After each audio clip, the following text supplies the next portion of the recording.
Hi there, my name is Dan Scott and I'm an Adobe certified instructor here at Envato Tuts Plus. And together, me and you are going to learn everything you need to know to get started with Adobe Photoshop. Now this course is for absolute beginners. There is no need to have any previous Photoshop knowledge or any photography or design knowledge for that matter. Okay, we're going to start right at the beginning and work our way through step by step. Now, we're not going to go through every single tool and every one of its features. What we're going to do is we're going to work through real-world practical examples in Photoshop. Then we'll learn the tools and features necessary to make it a really an amazing image. We'll start by getting the most out of our photographs, correcting the light and the color, also how to change the colors completely in Photoshop. We'll spend some time with text, showing you how to distort it along with all of its effects. I'll share some amazing cropping and resizing tricks, as well as exciting ways to transform and distort images so we can fake mockups like this.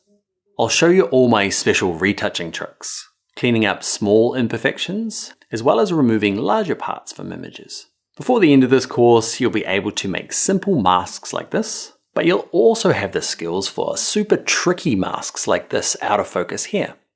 There's lots more as well, like mastering layers, knowing the best practices for exporting images and sharing them. It's just a really good foundation for getting started with Photoshop. I set some exercises through the course so that you can practice the skills while you're learning. So if you've never opened up Photoshop or you've opened it and you've struggled with it, follow me and I will show you the best ways to make beautiful images in Adobe Photoshop. Alright, it is time to get started. Now, the first thing you can do is you can download the source files. The source files are just the files that we use throughout the course, so you can download those and play along. You can also, there are projects that get set during the course, okay? Not homework, there are super exciting things to do together. Okay, but if you want to share those with us, okay, there is a forum post to use, so go to the forums and search for Adobe Photoshop for beginners. Also, you can share on social media. Twitter, we are Tuts Plus Design, or Dan Loves Adobe, okay, or on Instagram, it's Bring Your Own Laptop. Okay, so share what you get up to. Next thing we need to do is we need to reset our workspace. We'll jump into the computer now, and yeah, we'll do that now. All right, so first thing we need to do is let's just get our screens all looking the same so you can follow along easily.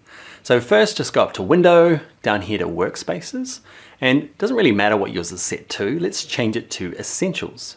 Okay, so what we're also going to do is we're going to reset Essentials. So back up to Window, Workspaces, and just click this one that says Reset Essentials.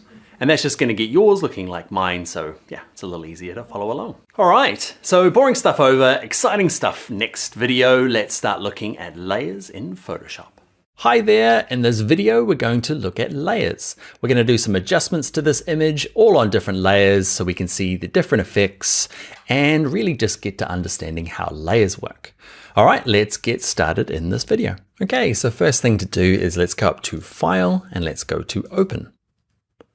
Now, from the files that you've downloaded, okay, open up O1 Layers. Okay, this image comes to us free from Milos Tronczynski. I practiced that. Let's open them up. Thanks, Milos.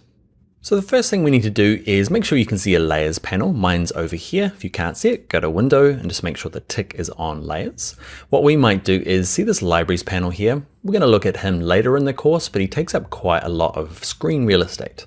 Now, my screen's quite big. Yours is probably not. When I'm working on my laptop, see these little double chevrons? I always go through and just close this down, okay, just to give yourself a little bit more room. Okay, so down here in my layers panel, I've got one layer. By default, when you're opening up a JPEG, you'll get given the word background and it'll be locked, okay? What we want to do is right click the background, okay, and go to this one that says duplicate layer. We're going to give it a name. We're going to call ours Auto Tone, okay, and that's the first of the automatic features. We're going to click OK. Now it hasn't changed anything. I've just got two layers sitting on top of each other. Okay, I've got auto tone and auto background. Now with the auto tone layer selected, okay, it's kind of this light gray, or in earlier versions of Photoshop, it's kind of a blue color. So with it selected, let's go up to Image and let's go to Auto Tone. You ready? Stand back and pretty cool, huh? Pretty cool little automatic feature. Now what Autotone's doing is it's looking at the highlights, midtones, and shadows and trying to find kind of a better than the original we had. Okay, so it goes and does that for us. A nice little quick automatic feature. When do I use that? I use that quite a lot when I'm doing maybe images that they're not going to be like the front cover of a magazine or the hero image for a design. It's just, I want a quick fix. Okay, I've taken them on my phone or something and they're not quite perfect. I'm going to go through and use something like Autotone before I say upload them to social media. So over here in my layers panel, the thing to look at is Autotone. Okay, it's a little hard to see. The thumbnails are slightly different. What we can do is turn the eyeball off on this Autotone layer. Just click the eye right in the middle. Okay, and now we can see the layer underneath, which is the background. So the background's still there, he's protected, he's not being wrecked, okay? And I can turn this top one on and off easily to compare the two. Now, when you're working with layers, you're always looking from the top down. So imagine you're always a bird flying above and you can see Autotone, and I could turn the eye on and off for background, but nothing happens, okay? It's because Autotone's covering it, okay? So I could turn you off and then you off. Okay, so that's, I guess what we're doing in this video is getting an understanding of layers. Let's do the next of the automatic features. So let's turn off the eyeball. Okay, so I've turned off Autotone. Let's select the background layer and right click it again and go to duplicate layer. Let's look at the other feature. Okay, it's called auto contrast and let's click OK. Then with that layer selected, it should be automatically. Let's go to image and let's go one of the other options. Okay, it's better. Okay, the colors are a bit strange still. So note that we've used auto contrast and it's given us a result. Now let's compare it to Autotone by turning on this Autotone layer, on, off, on, off. Sometimes it can be a little hard in this course to see the differences depending on the video quality that you're kind of receiving. So I can see a really clear difference between, I like Autotone better, like stronger darks. Now don't think auto contrast is just broken or doesn't work. Okay, what you'll find is it depends on the image. Sometimes I open up stuff and Autotone does a horrible job, auto contrast does a great job. So open up your image and basically test all three of these. Okay, figure out which is the best, and then say you've got another 10 images to do, then as long as they're kind of photographed in a similar sort of situation, you can often not have to try all three. Just go to the one that works. So we've got Autotone, which is nice, my favorite, auto contrast and background. So let's turn the two eyes off on this top one. Let's look at the last of those automatic features. Right click background. Let's go to duplicate layer, call it Autotone. Nope, we're using auto color, and let's click OK. Let's go up to image and let's just set this one. Pretty good. Okay, it's pretty close to Autotone. Now, if I turn them all on, what I want to do is, I know auto contrast is not that great. So I'm gonna turn it off. And what happens is, if I have this off, remember you're the bird flying on top. If I wanna compare Autotone with color, okay, I can turn Autotone at the top.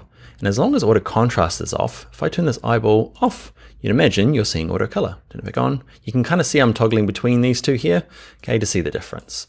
You have to experiment a little bit and play around, okay? If it makes it a little easier, sometimes like this guy here, you can just select on him and click on the trash can, okay, if he's wrong, okay, keeps the layers a little bit tidier. You can also drag them. Let's say that we want auto contrast on the bottom. So we want it underneath auto color, not underneath background. Okay, he's at the back. So click, hold, and drag auto contrast, and you'll see that, can you see this little blue line appears? Okay, that little blue line, it's a little hard to see, that's where he's gonna go. Okay, I would like you to play around. I'm gonna set you a little task. I would like you to have I want them alpha numeric order. So auto, oh my, ABCs. Auto colors at the top, then auto contrast, and then auto tone at the bottom.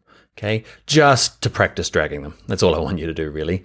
And you'll notice that the difference between say auto color and auto contrast on the video, it might be so minutely different, just a slight color change. And then it's up to personal preference. Do you like auto color better or auto tone better? And now you could go through, open up a bunch of images and just run that one automatic feature. All right, so that's our basic introduction to layers, and we looked at some of the cool little automatic features in Photoshop. Now we're gonna use layers all throughout this course, so if you're finding like, man, heck, that was confusing with layers, don't worry, we're gonna kind of work through them every video looking at layers and you'll get a bit more comfortable with them. One of the things we'll have to do before we go though is save this document. Now we opened it up. Remember, it was a JPEG when we opened it. Now if I go to File, Save, okay, it's going to say you can't be a JPEG. Why is that? JPEG can't have more than one layer. JPEG just have the background layer and that's it. If you had not created these other layers, it would have just saved over the top of the original. Okay, but Photoshop says, hey, you can't be a JPEG, so you're going to have to be this Photoshop file. It's a PSD, there he is there. Okay, and I'm happy for you to save it straight back into the source files using the same name. The only thing different will be the PSD. Don't change any of the settings, okay, and just click Save. This little Photoshop format options opens up every single time.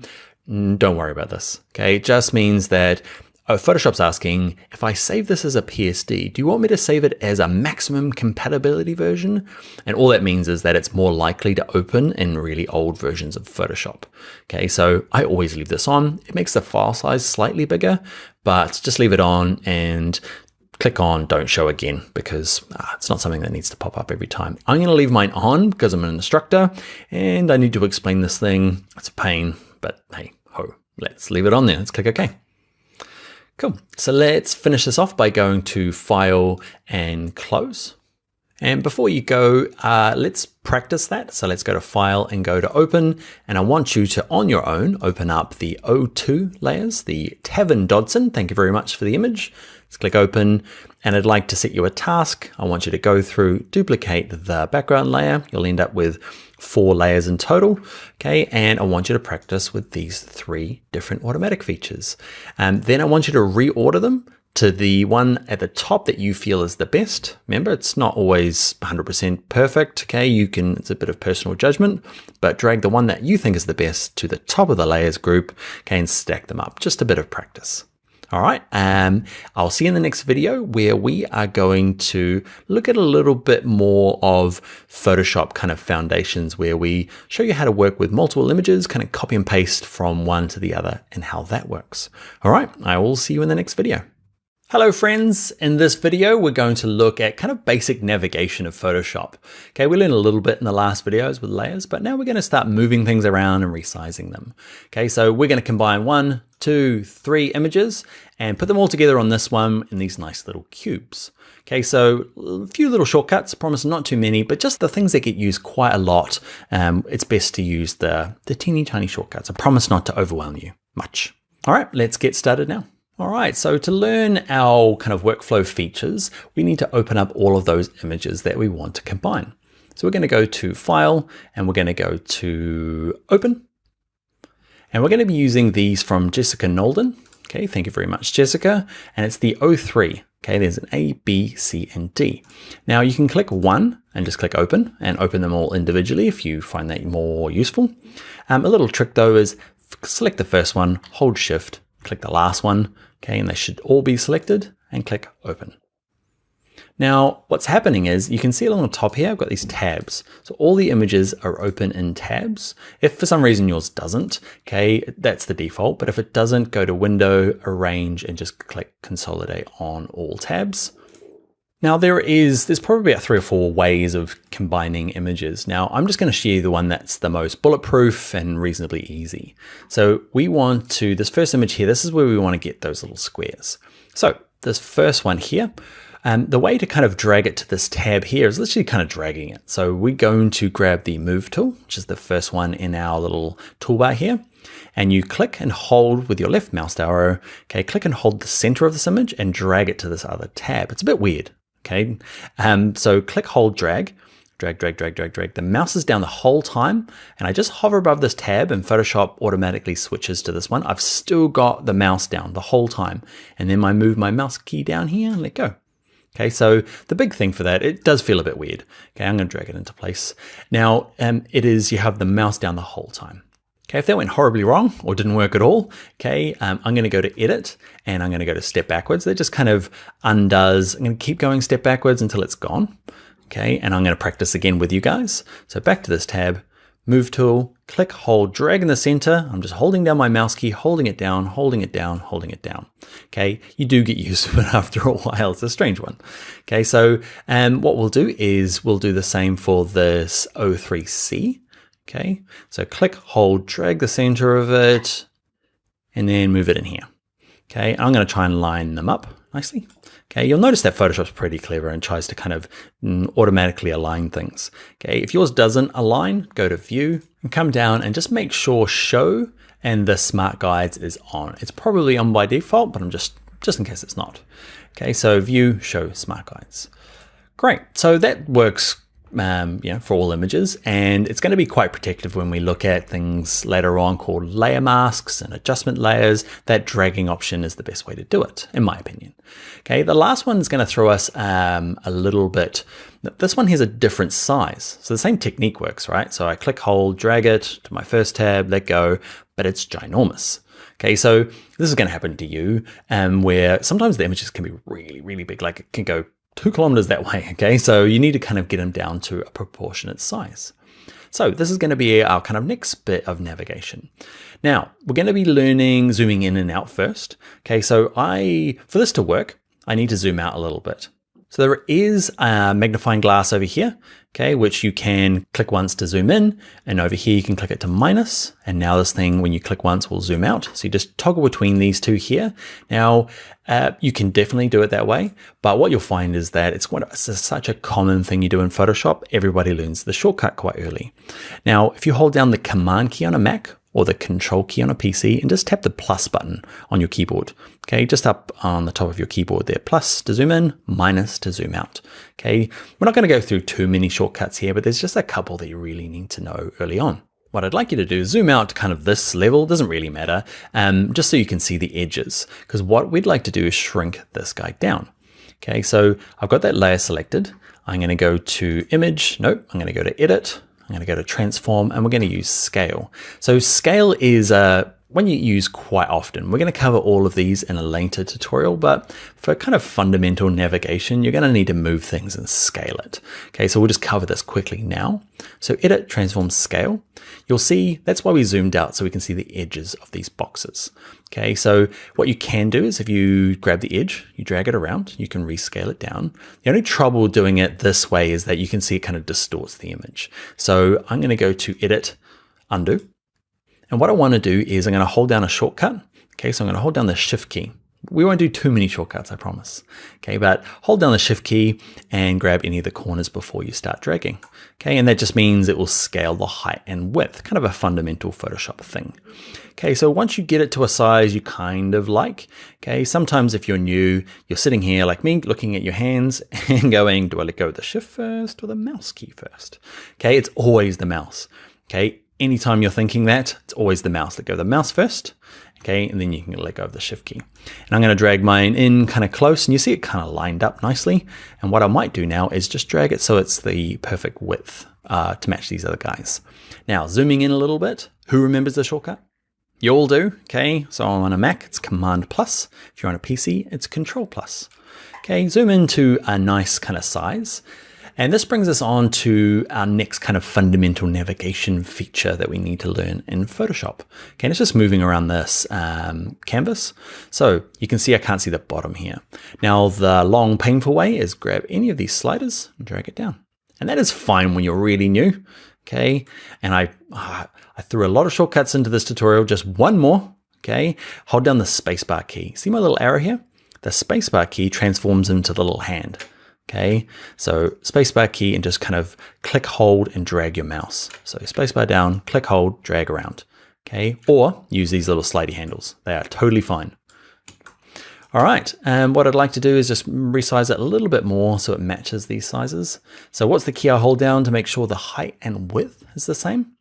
You remember, it's the Shift key. So holding Shift, drag it up and just get it kind of close. We're not looking for perfection right at this moment. We'll cover a little bit more later on. Okay, get it close. Now, when you're finished, you need to kind of say, Photoshop, I am done. To get rid of these like little marks around the outside, because you'll find that some of, you see my menus just don't work now.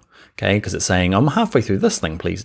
Dan, finish it off by hitting Return on your keyboard or the Enter key. Okay, and that just kind of gets it to where I need. I'm going to zoom out a little bit, which is, you remember, Command minus or Control minus. Okay, and what I'm going to do is with my Move tool, okay, and now depending on if you've turned yours on or off, make sure Auto Select's on. Okay, and I can click and drag this one up here. I'm going to drag this one here and this one here. Ah, beautiful. All right, my friends, that is going to be it. So just to recap, to move things from one image to another, or at least one tab from another, use your move tool. Click, hold, drag it up to the tab, hold the mouse key down the whole time and let go of it. Now, if you end up with problems with it being the wrong size, you go to Edit, go to Transform and use Scale. And if you want to lock the height and the width together, what do? That's right, Shift key, hold that down, okay? And the other two things we learned were some shortcuts, okay? Zooming in, which is Command plus or minus on a Mac, or Control plus or minus on a PC. And once you're in really close, okay, you can drag around with these guys or hold down the spacebar key to move around. Click, hold, and drag your mouse. All right, friends, let's get on to the next video where we start looking at something called levels, probably the thing I use the most in Adobe Photoshop. All right, let's go there now. Hi there, in this video we're going to look at something called levels. Basically they get the shadows and the highlights and the midtones all to look really nice. Okay, let's take this image here. Okay, looks great, but then we add levels and looks more amazing. All right, it's the foundation, it's the thing that I do most in Photoshop when opening up a new photograph. Let's go learn how to do that now in Photoshop. All right, so first up, let's go to File and go to Open. And in your source files, open up O4A, okay, this one here. It is a photograph by Errol Ahmed, okay, and let's click Open. All right, so let's look at opening the levels. Now, there's a couple of ways of opening it in Photoshop, and if you've done Photoshop a long time ago, you might have used this method here. Let's not use these. These here are very destructive, so we're going to use the non-destructive methods, okay, which is basically this adjustments panel here. If you can't find it, let's go to Window and just open up Adjustments. And you've got to hover above them. After a while, you work out what these little icons do. But can you see here, I've hovered above it with my mouse and you can see, whoop, there is where levels is written. Okay, so I'm going to click on this one here. This is definitely for me as a amateur photographer, but professional designer. I use this one the most when I'm fixing up my images because I need a lot of work with my imagery. Now, this complicated looking thing opens up. It's called the histogram. It's not complicated. Well, it's not very hard to use, which is nice. Basically what we're looking at is information from images. This is all see this little dark house here and the white house? This is everything that is really dark in the shadows, and this is everything that's really bright like lights. Okay, you can see here it's missing a little bit of information there and a little bit there. Now what you do with levels is you basically just drag this black slider up into the first little mountain here. Okay, so click, hold, and drag it. And you notice over here in my image, if I click, hold, and drag, as I drag it, okay, and I get closer to this kind of peak here, the blacks become a lot stronger. If I go too far past this like first rise, watch this, it starts kind of like getting kind of weird. Okay, so there is not a perfect adjustment, but you just drag it here, basically the beginning of the first hill. Okay, the same on the other side. So there are whites in here, but they're not super strong. To make them nice and strong, all we do is grab this white little kind of house thing here, drag it to the left, and do I want to drag it all the way in here? No, because it starts, I start overexposing some of these whites and they start blurring together. So it's kind of the beginning of the first little hill. There it is there.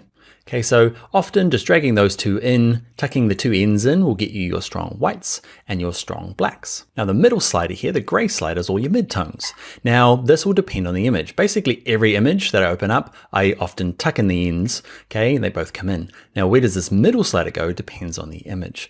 If I drag it all the way to the right, darkens it down, all the way to the left, it lines it up. And this will really depend on your image and what look you're looking for. Okay, so I'm just dragging mine back and forth and I'm looking at my image, not my slider over here. Okay, looking at the image and just finding where I feel it's nice. Now, I didn't need to move it much at all. And that is correcting an image kind of 101. I do this, the first thing I do before I do anything else in Photoshop is just get the levels right.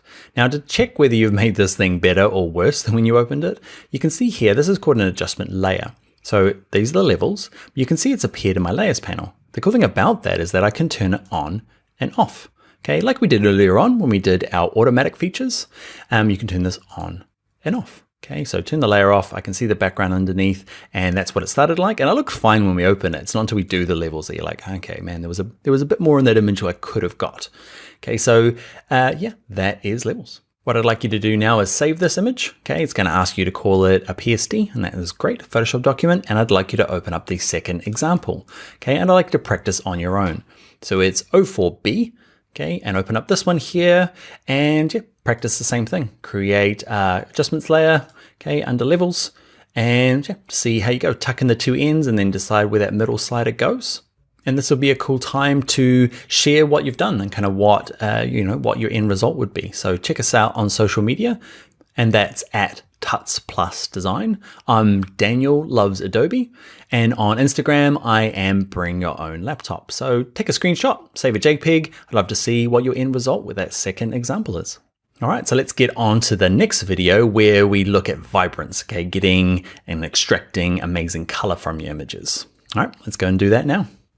Hi there, in this video we're going to look at vibrance, and we're going to do this before and ready after. Okay, I've gone a little overboard to exaggerate the effect for the intro, okay, but let's back it off a little bit and let's look at kind of some real world use in this video. All right, let's get started. All right, first up, let's go to File, Open.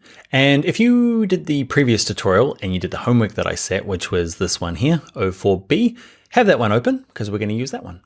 If you didn't and you skipped ahead, you can open up O5A, and I've done the homework for you. Let's click open. Basically, this is the image we want open. You might have done the levels yourself. You might skip to this one here where I've done them for you. So levels is the first thing that I do. The next thing is vibrance. Okay, so with the layer selected, let's go to our adjustments panel, and it's this kind of like V here. Okay, it's the last one on the top right. Click on vibrance. Now vibrance, if you are like maybe old school Photoshop and you're kind of getting back into it, saturation was the only option before. And saturation and vibrance are, I guess, interesting things to compare.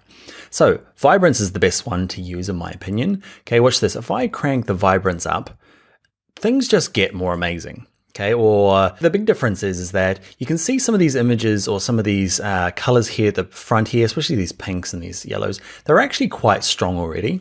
What vibrance does is when it lifts them up, it starts lifting up other colors, supporting colors in the background, whilst leaving these. They go up a little bit, but not as much as some of these background colors. So let's look at this green here. Okay, if I lower that back down to about 0, it's kind of washed out. And instead of increasing them all equally, it leaves some of these more saturated ones or alone. Okay, and brings up some of the other ones to meet it. The difference between that and say saturation, watch this, if I crank up saturation, to get this kind of green to come out, these guys end up going a little bit overboard. Okay, you might like that effect. Okay, there's no kind of like right or wrong. It's more, this was probably going to give you the more natural effect. So increasing the vibrance. How far do you go? You can max it out. Okay, that's totally fine. Often, depending on the quality of the initial photograph, it's only kind of slight adjustments just to kind of lift the colors. Plus 40 in this image works for me. Down the bottom here, remember the eyeball, on and off this vibrance layer just to see if I made this better or worse. You can see it's just lifting, say, these blues back here and these greens here just to make a more colorful image or more vibrant image. I might go up even a little higher. You can do both. Okay, bit of saturation and a bit of vibrance. Not normally what I do. Cool. So that is vibrance, and that's kind of like, I guess, lifting the colors, leaving some of the saturated ones alone. What I'd like you to do is save this document, close it. Okay, it'll save as a PSD, and I want you to open up the second version. Okay, this one here is Justina Poon. Okay, open up her image. Okay, and I'd like you to do the same thing. Go to adjustments panel, go to this little kind of V, and see this one here. Oh, I want to do it with you. Okay, I said it for homework, but I'm doing it with you. Why? Because this one's a really clear example of that's already really saturated, but say this, I'd say rooster, chicken, okay, is not. So watch this when it comes up. Okay, vibrance lifts the color of this chicken here, but leaves this fine. Whereas saturation, okay, ends up blowing this out to get this color going. So have a practice with this, even though I just did it with you, and save it. I'd like to see your final result. Okay, so check us all out on social media. Twitter is Tuts Plus Design, and on Twitter I'm Dan Loves Adobe. Or if your favorite is Instagram, I am Bring Your Own Laptop. I'd love to see what you did. All right, let's get into the next video where we start looking at adjusting kind of specific hues. At the moment we just made everything a bit better. Okay, let's say we have a color shift and there's a little bit too much color. We can start doing some more selective adjustments. All right, I'll see you in the next video. Hi there, in this image we are going to look at hues, which is basically just colors in Photoshop, and we are going to look at doing kind of selective colors there where we leave the stalk alone but we can adjust colors. Okay, cool stuff like that, and also more kind of like practical stuff where say this image here, the colors are great but we just want to make them, lift them up a little bit. Can you see before? after, before, after. Okay, just to kind of like subtle adjustments, more of the day-to-day use of Photoshop's hue adjustments. All right, let's go and learn that now in Photoshop. All right, let's look at the first step. Let's go to File, let's go to Open, and in your source files, open up O6A, the first one. Okay, thank you TJ.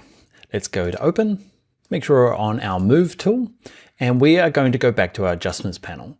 Okay, so we looked at levels earlier, and then we looked at vibrance. Now we're going to look at the kind of next step, and we're going to look at this one called hue and saturation. Click on him, he's the first of the second line. And to start off with, I want you to grab just this main hue slider here, grab the little diamond in the middle with the triangle, and drag all slowly to the left. Ooh. And then slowly to the right. Cool, huh? Okay, it's just a way of going through and deciding and changing the hue of an image, okay, completely. Now this works perfectly for this particular one because there's only one color in the image. Let's close this now and jump into an image that has multiple colors. I'm gonna have to use a couple little tricks to adjust that. So let's save and close this one and open up the next file. I'm not going to save mine just because. I've done that before. Let's go to File, Open, and let's open up O6B. Okay, and this one here by Felipe. If I pronounce people's names wrong, I'm sorry, I try. Let's look at with this layer selected, let's go to Adjustments, and let's open up Hue and Saturation. Now, if I grab this hue slider now and I want to change this to say pink, if I change it to pink, where's pink? Okay, you notice it's changing the stalk as well. So just by dragging the slider up the top by itself, it just changes everything. It's quite cool, kind of hip, acidy dream type. But let's say that I want to kind of isolate this particular color. Okay, so where is his master? Drop that down. And let's go down to reds. Okay, and now it's going to only adjust the red color. Cool, huh? Okay, so that's a way of, adjusting a specific color. You might have a product that you've got a photograph of or some clothing. And the cool thing about it is that it's quite a unique color within the image. If there's multiple things that are red in this image, this is not going to work. But we'll look at something called masking later on to fix that. But for the moment, okay, because we're only got one red thing, it's a nice, quick, easy way to adjust the hue. Now, not just adjusting the hue, we can go through and adjust the saturation of that color as well for that one particular color. Okay, the other thing is, let's say that you want to change the color of the stalk. Now, what happens, especially in kind of like landscape and kind of nature shots, is you're like, okay, I want to adjust that color, which is green, clearly, because it's the stalk of a rose. But if you look real closely, it's actually, if I zoom right in, it's actually a bunch of kind of ochres and yellows that make up that. Kind of my brain tells me that it is green because that's what green stalk should be. So if I go to say greens and say I want to adjust you, not a lot happens, you can see. Okay, it's because actually this guy is made up of mainly yellows. So that happens quite a bit. You're thinking maybe this thing's broken. It's not. It's just like the yellows are just not, the greens aren't very green. They're more of a yellow color. So now I've got yellows and adjusting them. You can see I can adjust it. And often what I'll end up doing is adjusting the greens to look more like the kind of green. You can see I've just dragged it a little bit to the right and it's kind of made it green. I'm going to drag up the saturation, okay, just as an exaggeration to show you that, it's actually the yellows. Now the lightness slider here, I never use. It does a pretty weird thing. It just kind of like covers we're looking at this down here, covers it all in white or removes it all black. Okay, so I never use that slider. If you want to play with the lights and darknesses, okay, go back to the levels like we did earlier in the tutorial. Remember that's under adjustments and here under levels. Okay, so you might not be doing this particular exercise very much where you kind of want to replace a color. Let's look at kind of more thing that I end up running into a lot more. So let's save and close this one. I'm not saving it. And let's go to File, Open. And in here, we're going to open John Mark Arnold, okay, his O6C. Let's open up that one. Okay, so this is kind of typically what I end up doing. I don't end up changing like the whole rose, like changing a completely different color. I don't get to do that very often. Most of my work is I got an image from a photographer, I'm using it for a project, and I just want to make the greens a little greener and the sky a little bluer. So to do that, it's the exact same technique as we did for the previous one, but we're going to be a little bit more subtle with it. So Adjustments panel, let's go to Hue and Saturation. And what I want to do is adjust this grass here. Now, like in the last one, grass in this case is actually more yellow than it is green. If I grab the greens and try to adjust the colors, nothing much is changing. So if I go to yellows though and adjust them, Okay, you can see there's a lot more yellows going on in that grass. And what I want to do is, instead of making them purple, which you could do, okay, I'm just going to make them a bit more green. Okay, so I'm dragging a little bit to the right. Now, on, off, you can see, yeah, a bit more green. And what I also might do is grab the saturation, just drag it up a tiny bit. Now, it's those kind of like tiny adjustments. These are the hard ones because you're like, it's like, sometimes you're like, you want to just make it scream like you've fixed it in Photoshop, but often it's just more kind of like subtle changes than it is, you know, that's the kind of, I guess, the nice adjustments are just tiny little corrections. Same with the sky. The sky is actually made up of a mixture of blues and cyans often. So you have to kind of pick the blues, check that they're in there by dragging the saturation up. You can see that they're definitely there.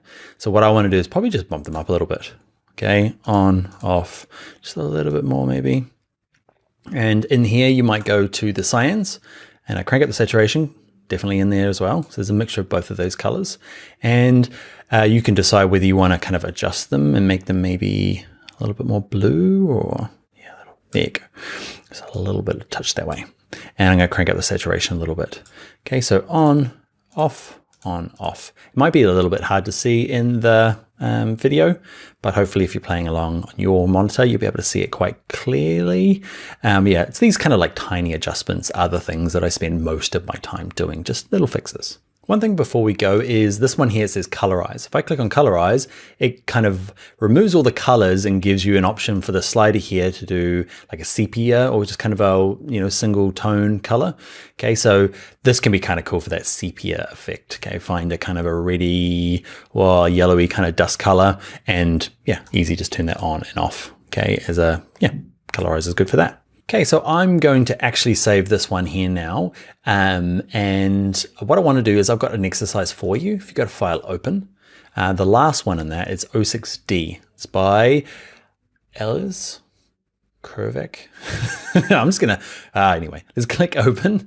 Okay, and this one here, beautiful photograph, and you know, it's cool the way it is, but let's say that we want to make this guy's a little bluer and the trees and the water a little bit more saturated. So I'd like to use you to do this for an example.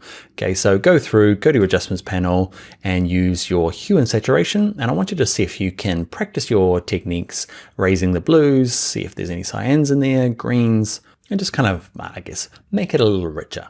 All right, my friends, that is going to be the end of hue adjustments. Okay, we did some big sliding adjustments for that first image, but then we got a little bit more and more specific as we got along, just kind of tweaking the colors towards the end of this exercise. So do your homework, and I will see you in the next video where we start working with text.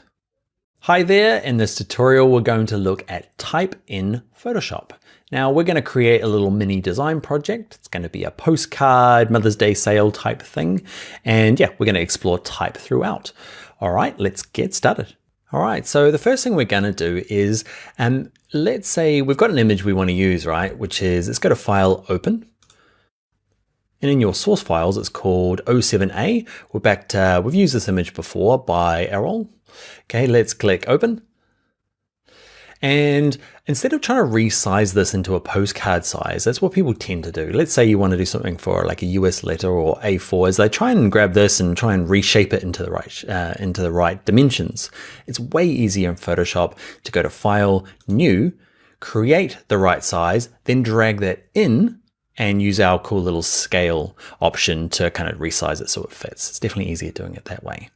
What you'll also find in Photoshop is that you can just type in your inches along the top here, or switch it to centimeters or millimeters, depending on which part of the world you're in. What we're going to do is we're going to go to print, and there's some default templates in here. Okay, you can see there's US letter, legal, tabloid, A4. Click on this little view all presets. And what I'm looking for is one in here called, it's not in here at all. Okay, it's under art and illustration, and it's this one here called postcard. So with it selected, it's done a few things. It's given it the right height and width. No, in different parts of the world, it's actually different sizes. We're going to use the US, and what we're going to do is we're going to make a landscape. Okay, just for this one. We're not going to change anything else. Just make sure yours looks like mine in terms of resolution and color mode, but we'll discuss that later on. Let's click Create. Now let's go and save this thing. And what you'll notice is that save's grayed out. It's weird. Photoshop, it's one of the kind of quirks of Photoshop. It says, well, you haven't done anything to this, so I'm not going to save it. So if I grab the text tool and started adding text, it would start. It'd allow me to save, or just go to File, Save As. Okay, and I'm going to give it a name. I'm going to put it into my source files, and I'm going to call this one Dan's Postcard. Postcard even. Let's click Save.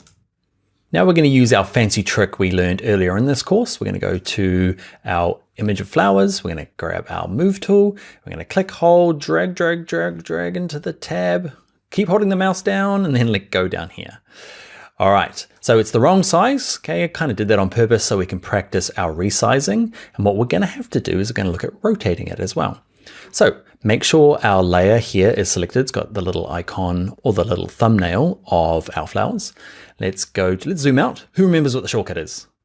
That's right, Command minus on a Mac, Control minus on a PC. We're going to zoom out so we can see the edges like we did earlier.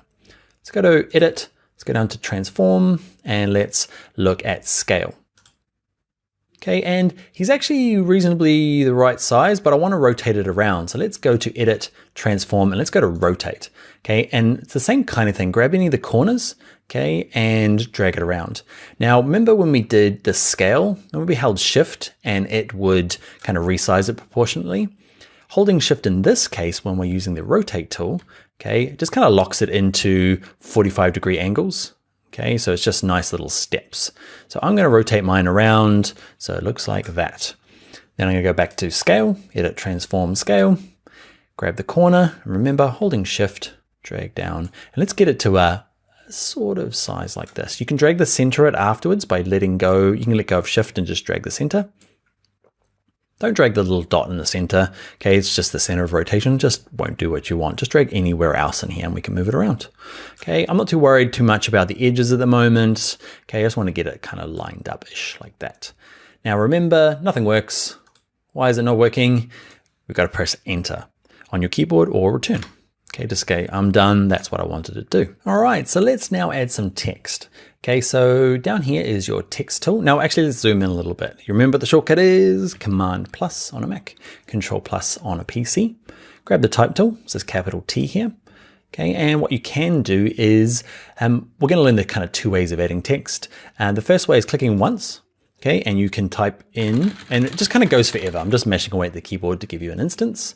Now, if your font is a whole lot bigger or a different color, it doesn't really matter. What you might do is select it all and change the font either over here. You can do it in both places, the top or over here on the right, down to something like 10 point for this example. So that's one way of adding type.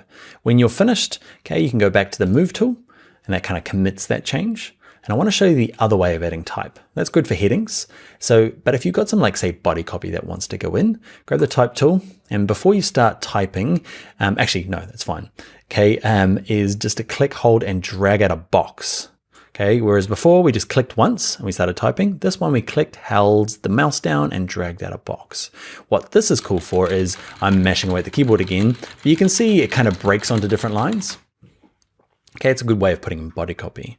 If yours is like mine, there's these massive big gaps in between the lines here. Okay, I'm going to select it all by using my type tool and just kind of like drag up across all of this. And then over here under line spacing, it is way too big. I'm going to set it back to auto. Cool. So let's look at styling some of this now. So those are the two ways of doing it. Clicking once, and the other one is clicking and dragging a box, depending on what you need. Remember to finish this, go back to the Move tool. Great. So what I'm going to do is I've got these two layers, crazy letters in them. So this first layer here, actually, it doesn't really matter what layer you're on. If we grab the type tool, click anywhere in this top part, I'm going to select all the text, hit delete, and I'm going to type in some proper text now. So yeah, we're going to cover a few more text features, but now it's a little bit, we're doing a little bit of design work. Okay, so Mother's Day sale. I'm going to select all the text. I'm going to make it white. Now you can see I can use the color here or color there. I've got the text selected. I'm going to pick color. And in terms of choosing a color, you use this little slider to pick the hue. Okay, let's say you wanted pink and then you click there for pink. You can see there's my text in that color. You might have to move this out of the way to see what you're doing. What I want is white. And to get white is to grab this little dot that you've put anywhere and just click, hold, and drag it, and drag it kind of like way into this corner. I drag it a little bit past. That means it gets all jammed up in the corner and it's perfectly white. Click OK. I'm using Garamond for my main one just because it's a font that you're likely to have as well. So in terms of font size, that works for me. What I might do is after day, put a return in. Okay, and if the spacing between the lines is not great, okay, we're going to have to adjust it.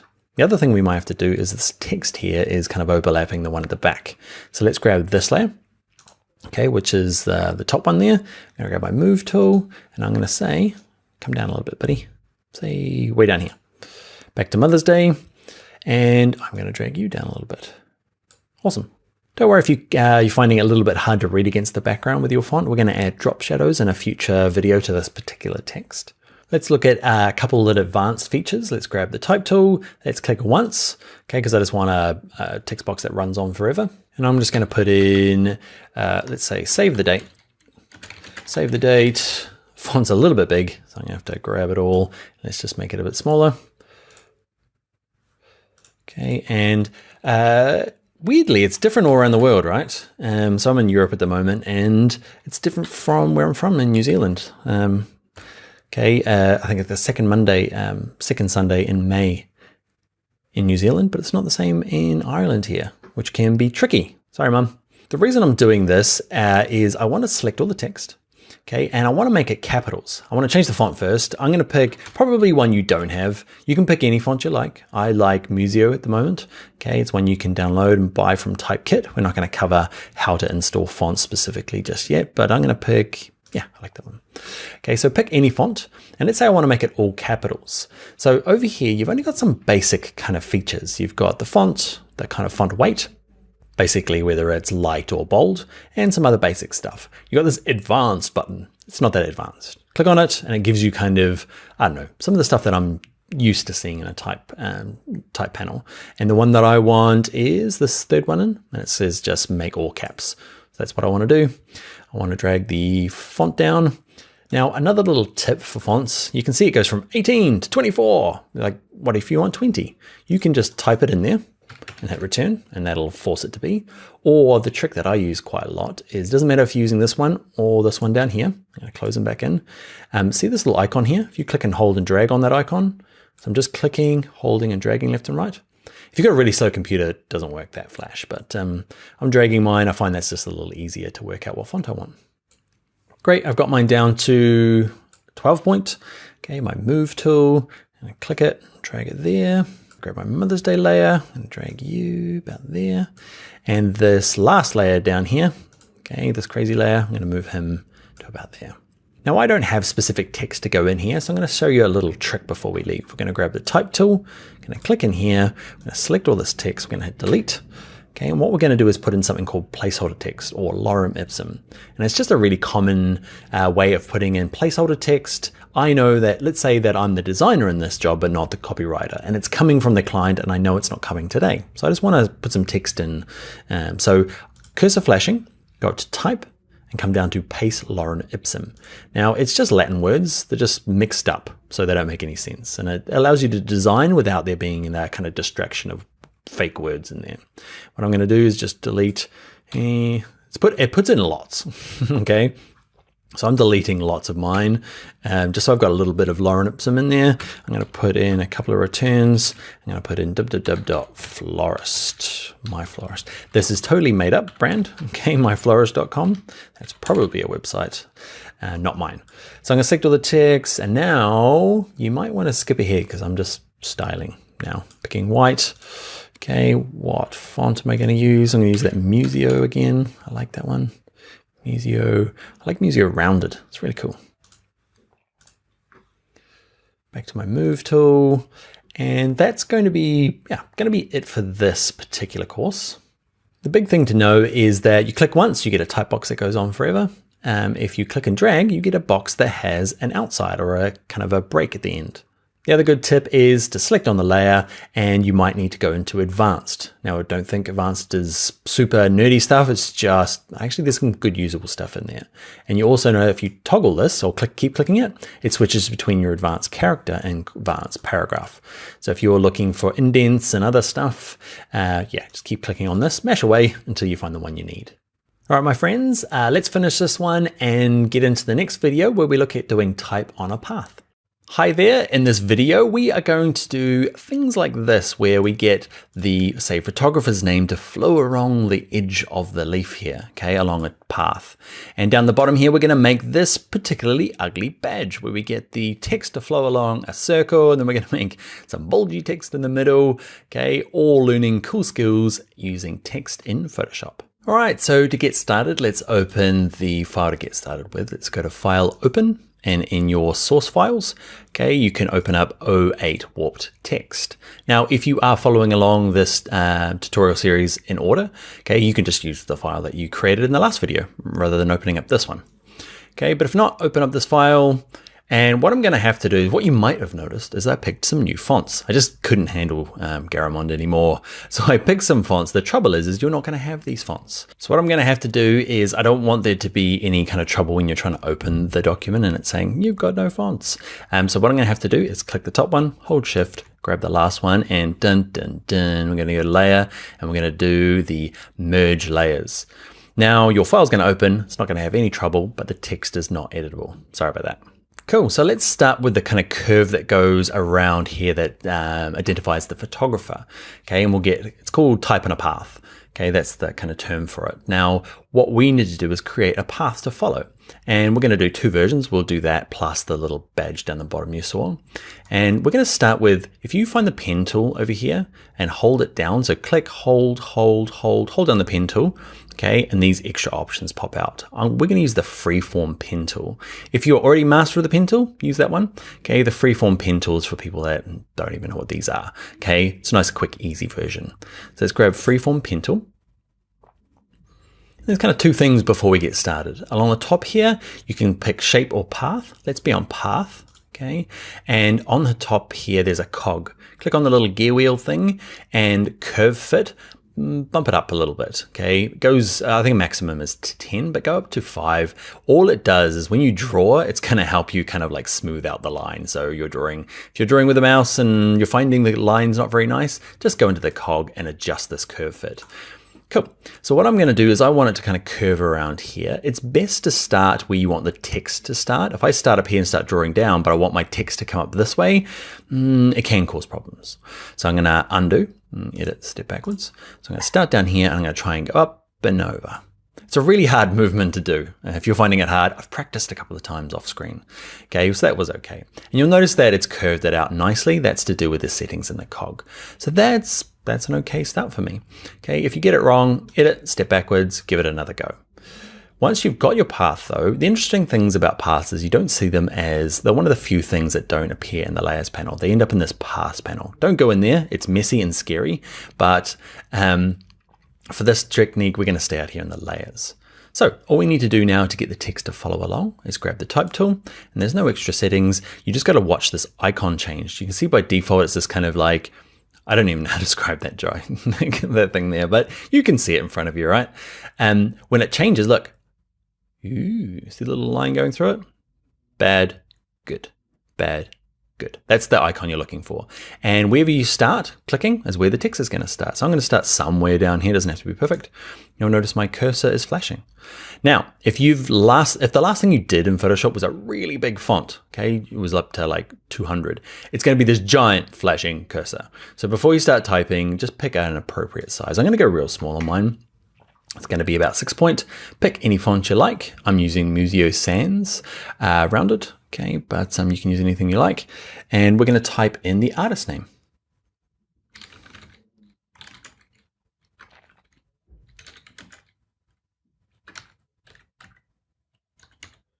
Errol Ahmed, okay, and yeah, that's typing a path. If you can draw it and you can use the type tool just to click on it, and we'll follow along.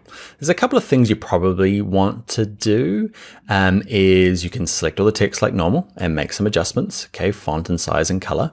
Mine's white.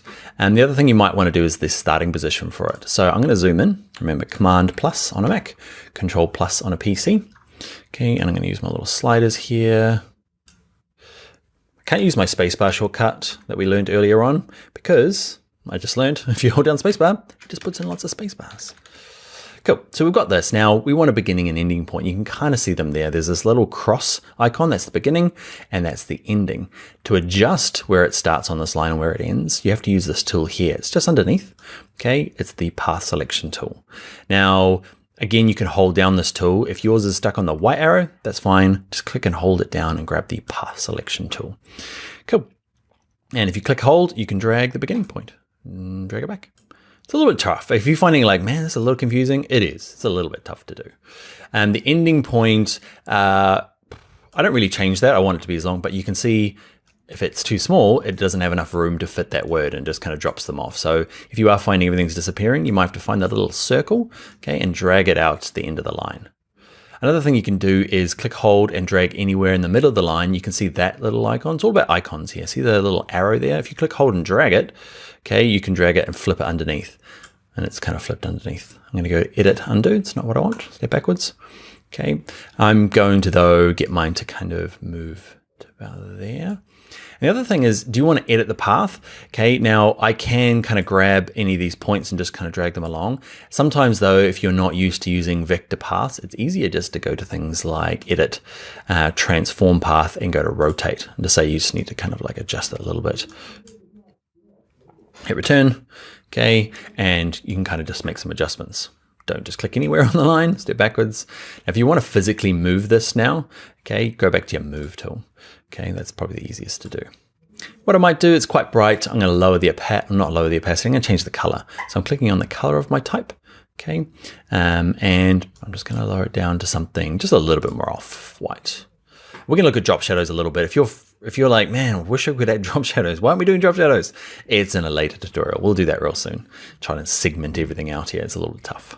All right, the next thing we'll do is we are going to create the badge, okay, that we saw at the beginning. So I'm going to use a little shortcut to zoom right out completely. We can just hold Command minus and that works. But if you hold Command on a Mac or Control on a PC and just hit the O, it's the one along the top, okay, above all the letters. So not O, Dan, 0, okay, next to 9. Click on that and it just kind of puts it in full screen. It's a handy little trick, little shortcut. All right, so to do the badge, it's quite similar. Instead of using the freeform pen tool to draw the shape, we're going to use the ellipse tool. So if you click and hold down, you probably got the rectangle tool selected by default. Click, hold the mouse down for a while, and then go to the ellipse tool. Okay, and the same thing with this. You can draw with a shape, okay, but it's better to draw with a path. Okay, and remember the path is this kind of like hidden invisible line that the text can follow. So ellipse, path. Now we're going to draw out a circle. I want mine in the bottom right here, okay, somewhere in here. Now if I draw out a circle, okay, I can draw any sort of ellipse that I want. If I want it to be a perfect circle though, the height and width, who can guess what we need to hold down on our keyboard? Have a guess. You might be wrong, you might be right. It's the shift key, okay? It kind of, that shift key constrains the height and width. We did it when we transformed earlier. Remember when we scaled it up and down? We hold down the shift key. Okay, get it to a right sort of size, and then remember, what do I let go first? I let go of my mouse first, and I've got a kind of a circle. We can adjust this later on. Just like before, okay, we've got our path. Now grab the type tool, and we're looking for the right icon. This is a little bit more important because, so bad icon, good icon, but then sneakily, there's another one. Okay, so this is a third group. So you might want to do this on purpose, okay? But if I use this icon where it's got a dotted circle around the outside, if I click once, it's going to turn it into a shape that I can type into. So I'm putting in a few spaces to break the lines up, but that is a technique. We're not doing it in this course, so we're going to go edit, undo typing. Okay, actually, I'm going to go, what I'm going to do, because you're halfway through typing, okay, I'm going to hit the escape key on my keyboard, top left, just kind of like, escape key is like, I didn't mean it, let's get out of there button, okay, and let's go to edit, step backwards, and we're back. Cool. So we've got our path, and we're going to look for the right icon, bad, bad, good. Okay, and try and get it where you want it to start. I want mine to start in the middle there, kind of. All right, and we're gonna start typing. So I'm typing in all caps, so freshness. Can never spell this word. I am totally gonna pause this and come back and spell it right. Okay, what you'll notice is freshness guaranteed.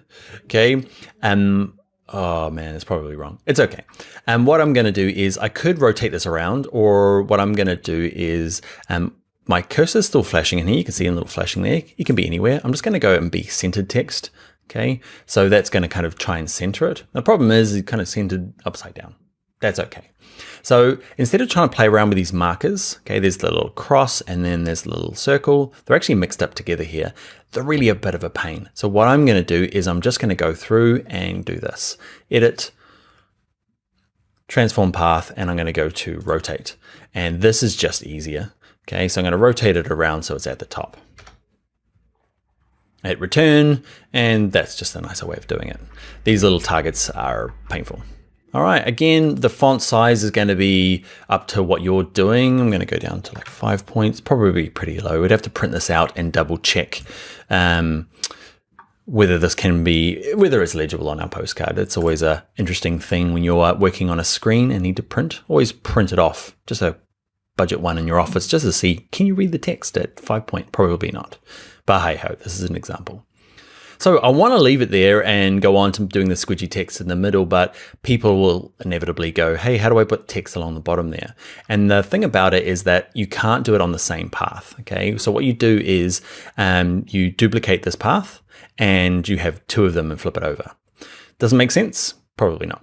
Let's learn by doing. So what I'm going to do is right click, freshness guaranteed. I'm going to say duplicate layer. Give it a name. What was it called? Next day. You don't actually, it doesn't really matter what you call it. I never name my layers. Okay, you should though. Okay, I'll just call it next day, but you see it hasn't changed the text. What's happened is if I grab my move tool, there's just two of them sitting on top of each other. Now, this is a bit of a hack because say Adobe Illustrator, which would be perfect for doing this exact same badge thing. And, you know, there's tutorials on how to do that. But Photoshop does it okay. So let's just look at it. So I've got two of them now. I want to flip it upside down. So let's grab the type tool. Okay, and like before, okay, if I click in there, remember I can kind of drag this so it kind of flips upside down. So where are you? Not using the text tool, that doesn't work. Okay, I'll leave that in there because you'll probably do the same thing. Grab the direct selection tool over here. Okay, the black arrow, and then click, hold and drag and flip it over to the other side. Cool, and it's on the wrong way. So I'm going to use my edit, transform path, rotate. I'm going to flip it around. Now I'm flipping this around. You might have seen before that mine just happened to magically snap like this into these nice little degrees. You can manually do it up the top here. You can see there's a degrees. Okay, but if you hold shift while you're dragging the corners, it just kind of locks it into 45-degree angles. And that's going to work for me. Hit return. I'll do it one more time. Return. Eventually you'll get it. Okay, so what I want to do is I want it to be kind of, what you'll notice if I grab my move tool and I drag him up, he's kind of in a different sort of, he's on the inside of the line now. So this is where Illustrator has an option to go through and kind of flip it to the outside of the path. What I mean by that is you can see he's sitting on the inside, okay, where I want him to kind of be spread around the outside. And I can't figure out a way to do this in Photoshop. I don't think you can. So if you can, leave me a comment. I'd love to know how. Okay, I don't think you can. So what we can do is just make the circle a little bigger. So the same part, edit, transform path, and let's go to scale. Okay, I want to make it bigger, but I'll hold down shift to get it to kind of be proportionately bigger. Okay, and then it's just kind of working out what seems to work for your design. Try not to click on the line. Okay, move tool. A little bit of transforming, a little bit of wriggling around. And this one down here is not going to be freshness guaranteed anymore. This one's going to be next day delivery. That'll do. Cool. I want to rotate it a little bit longer. You'll notice that I'm not going up to the edit menu much anymore. Okay, if I want to rotate, edit, transform, okay, there are some shortcuts. Free transform is the cool shortcut that does a bit of scaling and a bit of rotation all at once. So if you are like, getting really sick of going up to all these menus, you'll notice that the really common things have undo is Command Z on a Mac or Control Z on a PC. So if you are doing something over and over, just check, there's a little shortcut and you might want to save some time. All right, so we've got the top one and the bottom one. They're just things on their own layers doing their own thing, okay? But it's the way to get them top and bottom. Next thing I want to do is grab my type tool. I'm going to click in the middle here. I'm going to be centered. I'm going to type 100%. I'm going to pick a font and a size. Bit big. Pick a bold one. So you go off, pick a font and a size. I'm going to stick one in the middle here, and we're going to use one of the easiest features. So with it selected here, go to your type tool. Okay, or with it selected, sorry, just make sure it's the layer is selected. It's kind of this light gray. Make sure you're in your type tool and there's this little icon here. Okay, this little icon here is the warp text tool option. Okay, and watch this. Let's get down here. So style none, let's go to arc and it's going to arc it. Lower arc, arch. I'm just reading stuff out now. Flag is cool. And the best one of all, there's never not a good time to use fish. Okay, so have a play around with them. They've all got options you can make, just drag these left and right, decide which say the fish head goes. There's lots of kind of adjustments on them all. If you do find you've kind of destroyed it and they're not really working anymore because you've changed too many settings, a little trick is hold down the Alt key on a PC or an Option key on a Mac. You see the cancel. So I'm just tapping that key. So I'm on my Mac, so I'm holding down Option and it just clicks reset and everything goes back to normal. And what I want is bulge. There you are.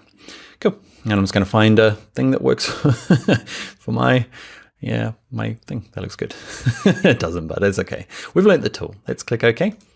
All right, so that is the end of the tutorial, but now it is time for your homework. Okay, I would like you to take your newfound skills doing type on a path, okay, and make a badge for another company. Okay, it's a real association. It's this one here. If you go to your exercise files or your source files, it's 08B called badge exercise. There's the text, okay?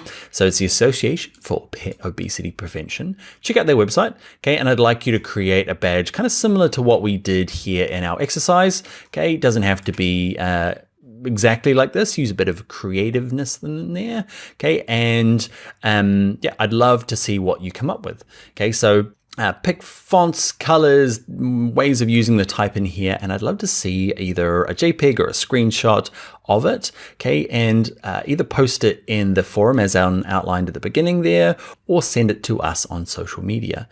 So for Envato Tuts Plus, they are Tuts Plus Design on Twitter. I'm Dan Loves Adobe on Twitter. But for Instagram, find me at Bring Your Own Laptop and just tag me in it. I'd love to see what you do. I'll give you some feedback if you ask for it, or let's just share what everyone's doing. We'd love to, see what you're up to. All right, friends, that is it for this video. Let's get into the next one where we start looking at drop shadows finally. You're like, man, let's add some drop shadows to this text so it's more believable or readable.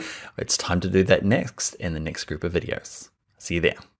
All right, in this video, we're going to take the design we've been working on where the text is a little hard to read, and we're going to add, ready, drop shadows. And we're going to look at bevel and emboss, and get ready for it. We're going to hammer it with a gradient overlay. We're going to look at some of the other layer effects also in Photoshop, plus kind of lifting text with just a nice black box and playing with opacity. All right, lots of effects to learn in this tutorial. Let's get started. Okay, so first up, if you are continuing along in the series, okay, you can just work on your file. If you are not, go and open up 09 effects from your source files. And we're going to add, first up, a drop shadow to this big Mother's Day sale text. So just make sure in your layers panel here, you have the layer that you want to change selected. It's kind of this light gray. And down the bottom here, there's this little FX button. Click on it. Okay, and here are all the things we're going to look at in this tutorial. Okay, so we'll start with drop shadow. Here's the easy one. Now mine, you can see it's added a drop shadow. Got this big thing in the way. To move it, see this kind of light gray area here, just click, hold, and drag it to get it to a point where you can see what you're doing in the background here, and work with this panel. Now it'll remember the last thing you did, so yours is going to look a little different from mine. So let's look at the basics. Okay, so let's look at the distance first. Crank it right up. like right up, get it up to like 25. You can see it's the distance away from the type there. Then this angle here becomes a little bit more obvious. You can see I'm just dragging this little dial here, and it's just kind of the way that the light affects it. Okay, so it's up to you what you want your drop shadow to do. Let's look at these other two, and before I give you my kind of like the way I do drop shadows anyway. Spread you're not going to use too much. It depends on whether the kind of feathering is pushed right to the outside. It kind of does a weird choke around the outside. Don't use spread. The main one is size. Size is how fuzzy it is. Okay, so you can see I'm dragging it smaller, and you can see it's got, when it's down at 6 points, okay, you can still kind of see the text, but if I get quite high, it becomes this kind of like vague blur. Now, if you're like, how's it working? Is it better? Turn this preview on and off, just get a sense of what it's doing.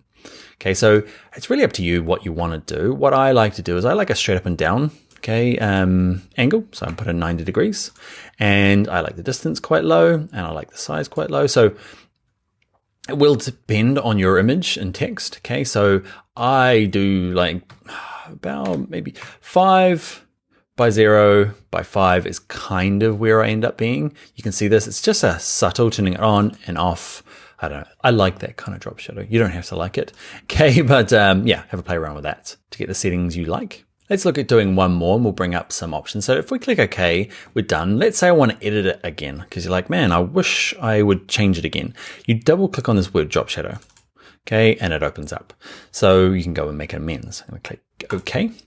So let's do it to the save the date along the top here. Actually, let's do it to the photo, this one here, the name of the photographer. So let's select the layer. Let's go down to effects, and let's add a drop shadow. And let's say we want to do something different here, okay, because it's smaller text, and can I zoom in? I can. I can still use my shortcut to zoom in, which is kind of cool, using my spacebar key to drag it around.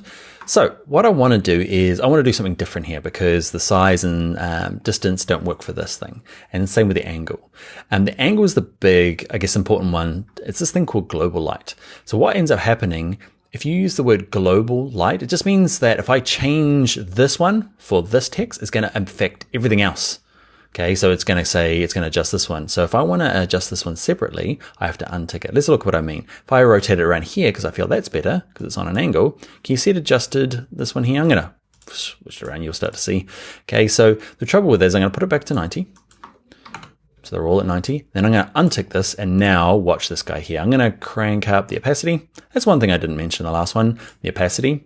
Okay, how much you can see of it. Crank it up to 100% so you can see. And this one here, 5 by 5 doesn't really work. So I'm going down 3 by 3, okay, to kind of get it to come out, but the opacity down a little bit. But because global light's off, it's not affecting the angle here. Cool, let's click OK. Let's look at another way of kind of like lifting text off the page. We'll use Bevel and Emboss. Now, Bevel and Emboss works really well with thick text. It's not going to work with any of this kind of like lightweight text. So I'm going to click on this one here, 100%, make sure it's selected in my layers panel. Down here, let's go to Bevel and Emboss. Okay, and I'm going to move it out of the way. It's always in the way. Okay, there we go. There, that'll work. Cool. So these are the defaults. Okay, and it's a bit of experimenting here. And you can kind of look at this as a kind of a really clear indication of what's happening, and down here how it's affecting the type. First of all, the style. Emboss tends to look, Emboss does both the outside of the text and the inner part. Okay, Pillow Emboss kind of looks like it's sitting in something. Outer Bevel, just the outside, so it's kind of lifting off the background. There's different techniques for kind of deciding, it's a personal choice here. Okay, I don't like bevels much at all, but people do, so we'll show them. Okay, so what am I going to use? I'm going to use Inner Bevel. And let's have a quick little look. Smooth, chisel hard. Just look at the edge here. It gets a little bit more, you can see there. Oh, I kind of like it. Kind of do. Almost there. Depth is how, basically it's how much the shadows you get. Okay, how extreme it looks. I feel like it should be a bank letters on the front of a bank or a lawyer's building. It needs this kind of like chiseled. You need to use Trajan, the font, and you need to use chisel hard bevel. Again, size and soften, they're going to kind of make sense as you experiment with them. You can kind of see it says here how much, depends on how thick your type is. If it's really thin, you're not going to see anything. In this case, you can't see much of a change either because the font's quite small. Okay. So here goes kind of a flat spot on the top, which I don't like. Okay, soften. I'm not sure why you'd go chisel hard and soften it, but anyway. There's more and more complexity you can get into here. at this Essentials course, we're not going to go into like the super hardcore stuff. Just play around with it, experiment with it, until you get it how you like. When you finish, click OK. One of the things I want to show you, and one of the other, we're going to combine two things we're learning. One is one of the other effects. So I want two effects applied to this thing. I want to change the color of it as well. So the effect is called color overlay, but how do you add more than one? Okay, you can do it by double clicking where it says Bevel and Emboss to open it back up again. And you can see on the top here are all the other options I had down the bottom in this effects panel. Okay, so Bevel and Emboss, we're going to look at color overlay. And watch this, if I turn the tick on, it's working. It's kind of made it a different color. But there's a bit of a gotcha. What ends up happening is I've turned the tick on and off, but you can see over here it still shows Bevel and Emboss. Look, because I can turn lots of these on. Okay, I need to actually click on the word color overlay to bring up the options for it. So you might be ticking this on and then thinking you're at there. Okay, or at least say, let's do it again, tick that on and thinking you're there making adjustments, but nothing's changing. Okay, it's because you need to actually click on it. So I'm going to turn all of these off except for color overlay. Color overlay, I'm going to click on it and click on this little square here. Yours is probably set to red by default. It remembers the last thing you did. Like when we're picking font colors, you can just drag this hue slider to get it to somewhere you want. Okay, and pick a color. Doesn't have to be that bad. Come on, Dan. I'm not sure what color I'm going for, but you get the idea, right? So drag the hue slider up. Now click in here for the circle you want, and then just keep an eye out here how it affects my chisel. All right, if you're looking for branded colors, you might type in the RGB colors here or the CMYK colors if you have it, or maybe the hexadecimal numbers to be really precise. Let's click OK. So we've got two things applying now. Let's click OK. So those are a couple of effects, and we've used those mainly to kind of make the text pop off the page. What I'm going to show you is a technique that I use. It's not an effect, but it does the same type of thing. It's just using a big old rectangle. So you saw it at the beginning, okay, in the intro. So if you grab the rectangle tool, the only trouble with what we've got here is last time we were using it, remember we were using the ellipse tool to do the badge, okay? And as soon as we went to the ellipse tool, we changed it from shape to path, which is going to cause problems now because we don't want a path, we want an actual big shape. Okay, so the path is just kind of like an invisible outline, whereas the shape's an actual thing on the page. So rectangle tool, shape, up at the top here, fill color, click on it, pick a color from the swatches. I'm just picking black. If you want to get a bit more detailed, you can click on this option, gets you back into our lovely color picker. Cancel. I'm just going to use black. And click off in the top here, and for the stroke, I'm going to have no stroke, which is this little red line here that says, I don't want any color, please. Click off. What am I going to do? I'm going to draw a rectangle that kind of starts off the page and kind of goes in here. Cool. I'm going to move it back to my move tool. I'm going to move it down a little bit. And the trouble is that it's on top of my text. Yours might be different depending on kind of what you last were doing. So like before, remember in our layers exercise, we're going to click, hold, and drag rectangle down, way down the bottom here. I'm just dragging it just in front of my flower. All right, and what I'm going to do is I'm going to grab the Lorem Ipsum text now, move tool, I'm going to try and drag it down. Now, what you might find is moving stuff is quite tough. Okay, and we're at a point now where, I don't know, like this might be an option for you. I prefer to have the move tool and have auto select off. Okay, auto select on just means whatever you click on, watch the layers panel over here. What do I click on the background? It jumps to it, jumps to that, which is kind of cool, right? I find, especially with really thin type like this, I just turn it off, okay, and I just make sure I'm very consistent over here on my layers panel. So that's what I'm going to do for the rest of the course. I'm going to say, be on this layer, move tool, and it doesn't really matter where you click now. It's going to move that particular layer. It's not going to automatically do it. Cool. So I'm going to do that. I'm going to grab my rectangle tool. I'm going to drag it across a little bit. Cool. And I want to lower the opacity quite a bit. So with the rectangle layer selected, let's lower the opacity of this. It just makes it a bit more see-through. Yep. So that's just another technique instead of using drop shadows. You see it quite a bit. Yeah. But you might hate it. That's okay. You might love the chiseled bevel and emboss. That's okay too. All right, next thing we'll just look at one or two more. You can experiment with them all. We'll look at putting a stroke around the outside. Let's do it to the mother text. So Mother's Day sale. Okay, double click, because we're going to add two to it. Remember, drop shadow and double click. and we're going to add a stroke around the outside. Remember, turn the tick on, make sure you're actually there, it goes gray, okay, and you'll see I've got a little stroke around the outside. Let's zoom in a little bit using my shortcut keys. There's kind of two things to work with. One is I'll change the color first of all. So color down here, pick a hue. I'm going to go for that kind of like orangey red thing I was doing before. And let's crank the size up. Okay. Size is too much at the moment. Okay. What we want to do is the position is inside, which is doing weird stuff to my type. You might like it. I'm going to go to the outside. So it's like a stroke around the outside of the type. Okay. And then you can do this kind of thing. Now we're doing it with type. It can be done with any sort of shape.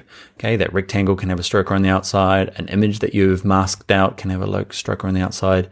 Yeah, it's up to you. All right, let's do one more before we go because it's kind of cool and kind of gets us into some slightly more, not advanced, but just growing our learning in Photoshop. So I'm going to zoom all the way out, Command 0 or Control 0. Actually, I might go one more. We're going to work on this layer here, layer 1. Let's be a bit more proper about it. Double click layer 1 and call it flowers. Return. You actually have to double click on the actual letters there to be able to type over the top. And we're going to do a gradient overlay. Why? Because it's super in fashion now. If you're watching this and it's like a 10-year-old course, it's not going to be super fashionable, but at the moment we love a bit of gradient overlays on images. So let's have a look. Okay, with the layer selected, it's great. Let's go to Effects. Let's go to Gradient Overlay. Okay, and depending on what you, if you're brand new to it, yours is going to look pretty close to mine. You might have adjusted yours in the past. So what we're going to do is we're going to do two things. We're going to pick a nice gradient, okay, and then we're going to go and look at how to blend it with the background. Now, deciding on nice colors for gradients, Envato's got, let's have a little look. I just Googled in the Envato elements, okay, and there's just lots of good ideas for gradients in here. Just type in gradients in the search and just have a look and find stuff. Like this particular gradient background pack has some really cool colors that you can, get ideas from. So once you've got an idea for a gradient, jump back into Photoshop. And you drop down this little gradient arrow here, this little chevron, click on that, and you've got some built-in ones. Oh my goodness, there are some bad ones. Okay, these have been in here forever. Yeah, they're bad. Anyway, let's click on just this kind of standard black to white one. It's a good, easy one to start with. Now click it back in. Now to adjust the actual color, click anywhere in this kind of color box here. And this big ugly thing opens up and we can go in and adjust the colors. Now you're just using these bottom little cubes here, like little houses. Don't use the top ones. So the bottom ones here, if you double click on it, you can use your hue slider to get the hue you want. Okay, and then pick a color. I'm gonna pick a color that I saw. It's kind of like an orangey peach color. I figured that out earlier on when I was playing around. Okay, click OK. So that's the beginning of it. Double click this last one and do the end.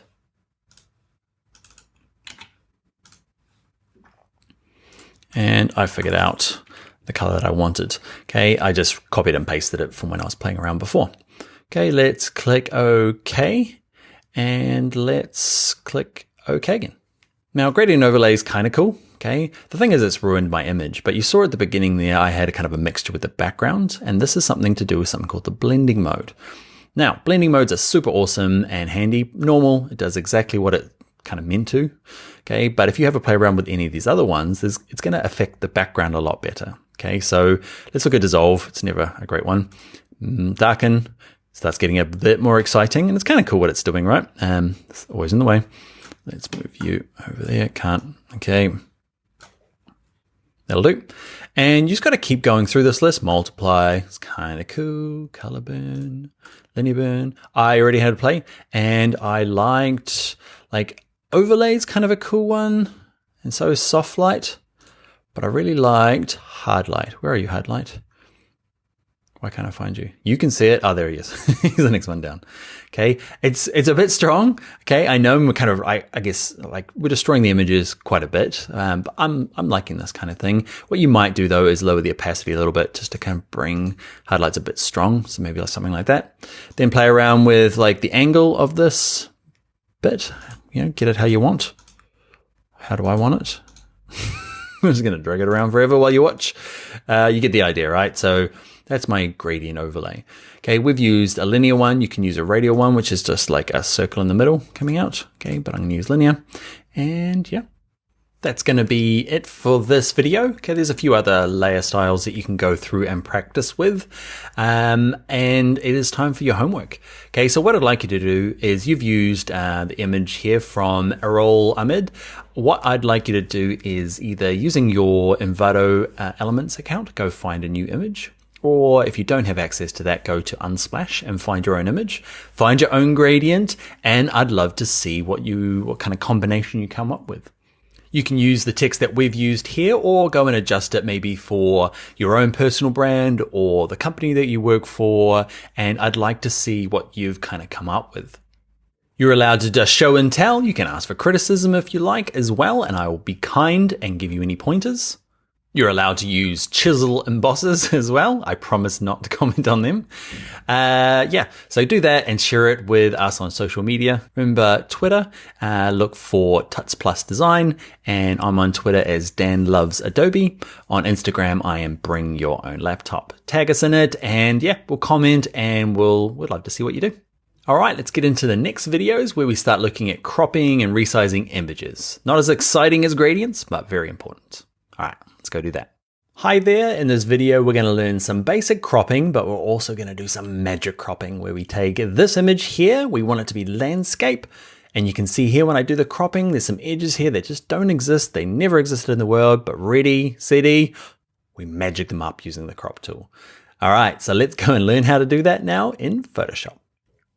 Alright, to get started, we're going to open up all three of our images. Okay, a nice little trick just to add to our super fantastic Photoshop skills is I'm just using my source window. I'm in a Mac, so it's Finder, so I'm nothing to do with Photoshop. I can see Photoshop though. Good look, what if I click, hold, and drag all three of these guys just anywhere in the middle here?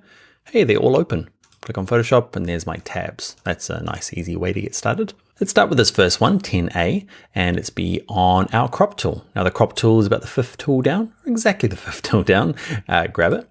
Okay, and the basic use of the crop tool, just make sure at the top here you're on this one here, it says WH in resolution. Like otherwise, if you've played with it before, it can cause problems.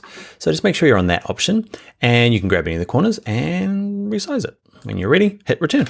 And that is cropping. Okay, I'm going to go to Edit Undo and give us a few extra skills. So back to the crop tool, you get these kind of dots on the outside. And watch this, if I hover here, I can resize it. But if I hover just outside, can you see it goes from this like little straight arrow to bendy arrow? And I can click, hold, and drag. It's really strange. If you're like, man, feels really weird. It is really weird. Photoshop decided this is the best way to do it. And it's just a nice way. Can you see my horizon line? It's actually perfect in this photograph. Okay, thank you, Annie. But you might want to adjust this one. Okay, so I rotate it around, hit return, and now I've got this weird crop. You're less likely to be making it a weird crop and kind of fixing it up so it's straight, but know that you can rotate it that way. Now the next thing to do is, let's say we want it to be a specific size. I always find we go to File, New, make the document size you want, and then drag it into it. We did that in an earlier video when we started looking at text in this course. Go jump and do that one if you are interested in doing that method. Okay, but a different way is to do it within the image. Okay, so up the top here, there's some basic kind of presets. Let's say I want a kind of really traditional photograph size. Okay, so 5 inches by 8. I click on it. And it gives me a little preview saying, yeah, I'm going to have to trim off these areas to make that happen. The cool thing about that though is I'll hit return. I know it's perfectly going to fit in, say it's an art print and it's going into a frame. Okay, it's going to fit in the, the 5 by 7. If you need a different ratio, you can just type it in at the top here. Okay, and if you need to flip it around, so you need it the other way around, click on this little option here. It goes from kind of portrait to landscape. If you need it to be a physical size, okay, you want it to be 200 millimeters or by 300 millimeters, you can go to this top option here, height and width. Okay, and you can say I'd like you to be, say, 300 centimeters. Okay, I should probably be using millimeters, but it's giving me that particular ratio, chopping the top and bottom off a little. Okay, to get out of this, because I've kind of wrecked it, you've got to hit escape twice on your keyboard. Okay, escape's in the top left. Okay, we'll get back out of there. We're going to also hit clear, because if you don't, the next time, say you don't crop anything for like 2 months, you come back in, it's going to remember those and it's going to confuse you. Okay, it's going to be trying to do stuff. You're like, why are you doing this weird shape?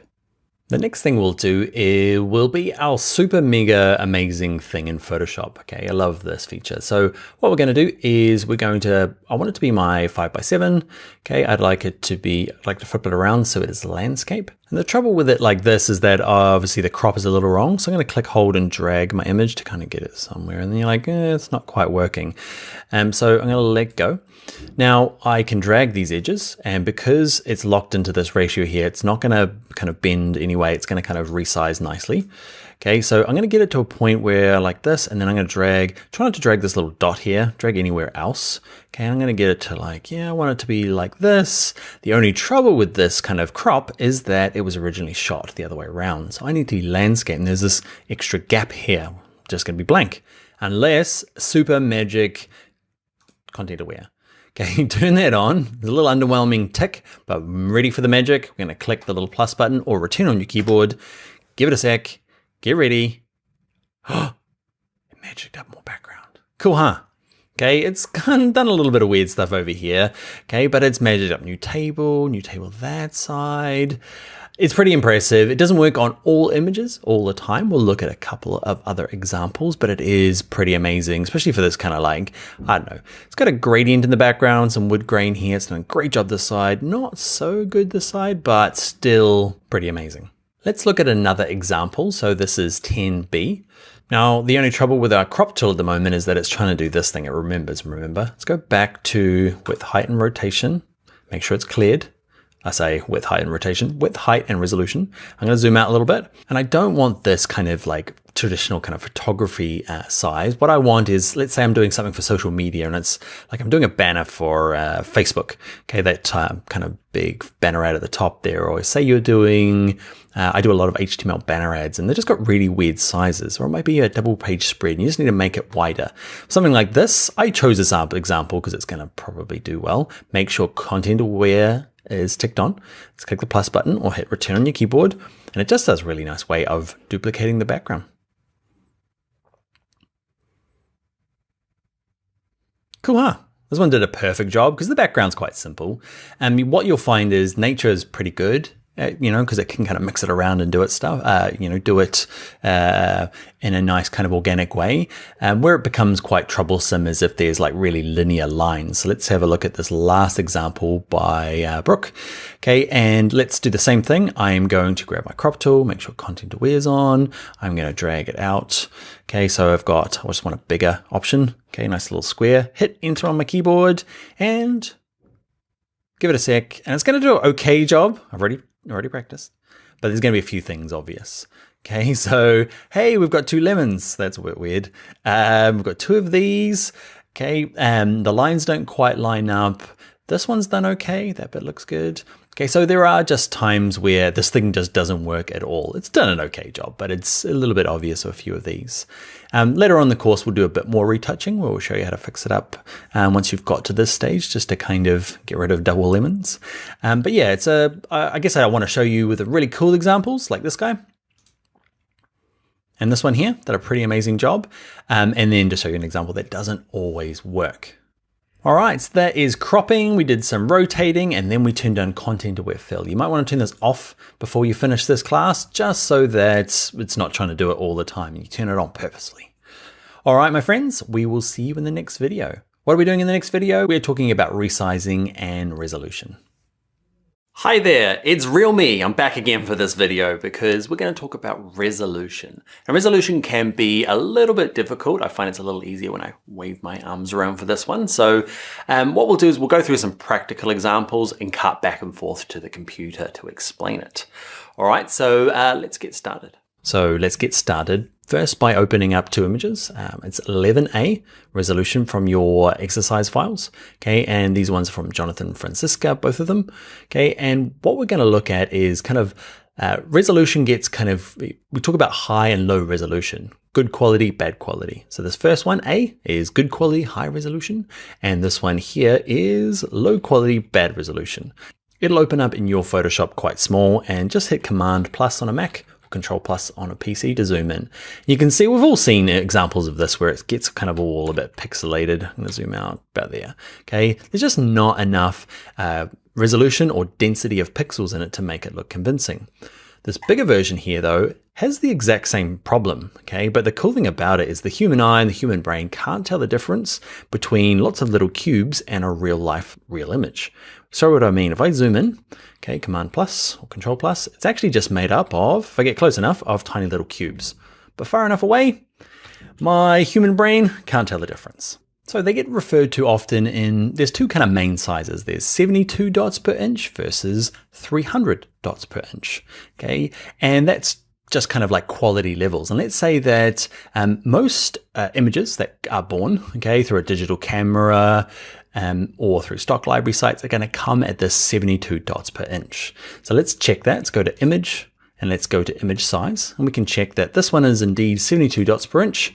Okay, we also use pixels per inch, depends on which kind of realm you come from. PPI or DPI, people refer to them as, just the shortened version. It doesn't matter, they're interchangeable in this case. So this thing here is 72 dots per inch, and it is really big. You can see it is 72 inches across. So let's say we have been asked, we're going to get this image ready now for print.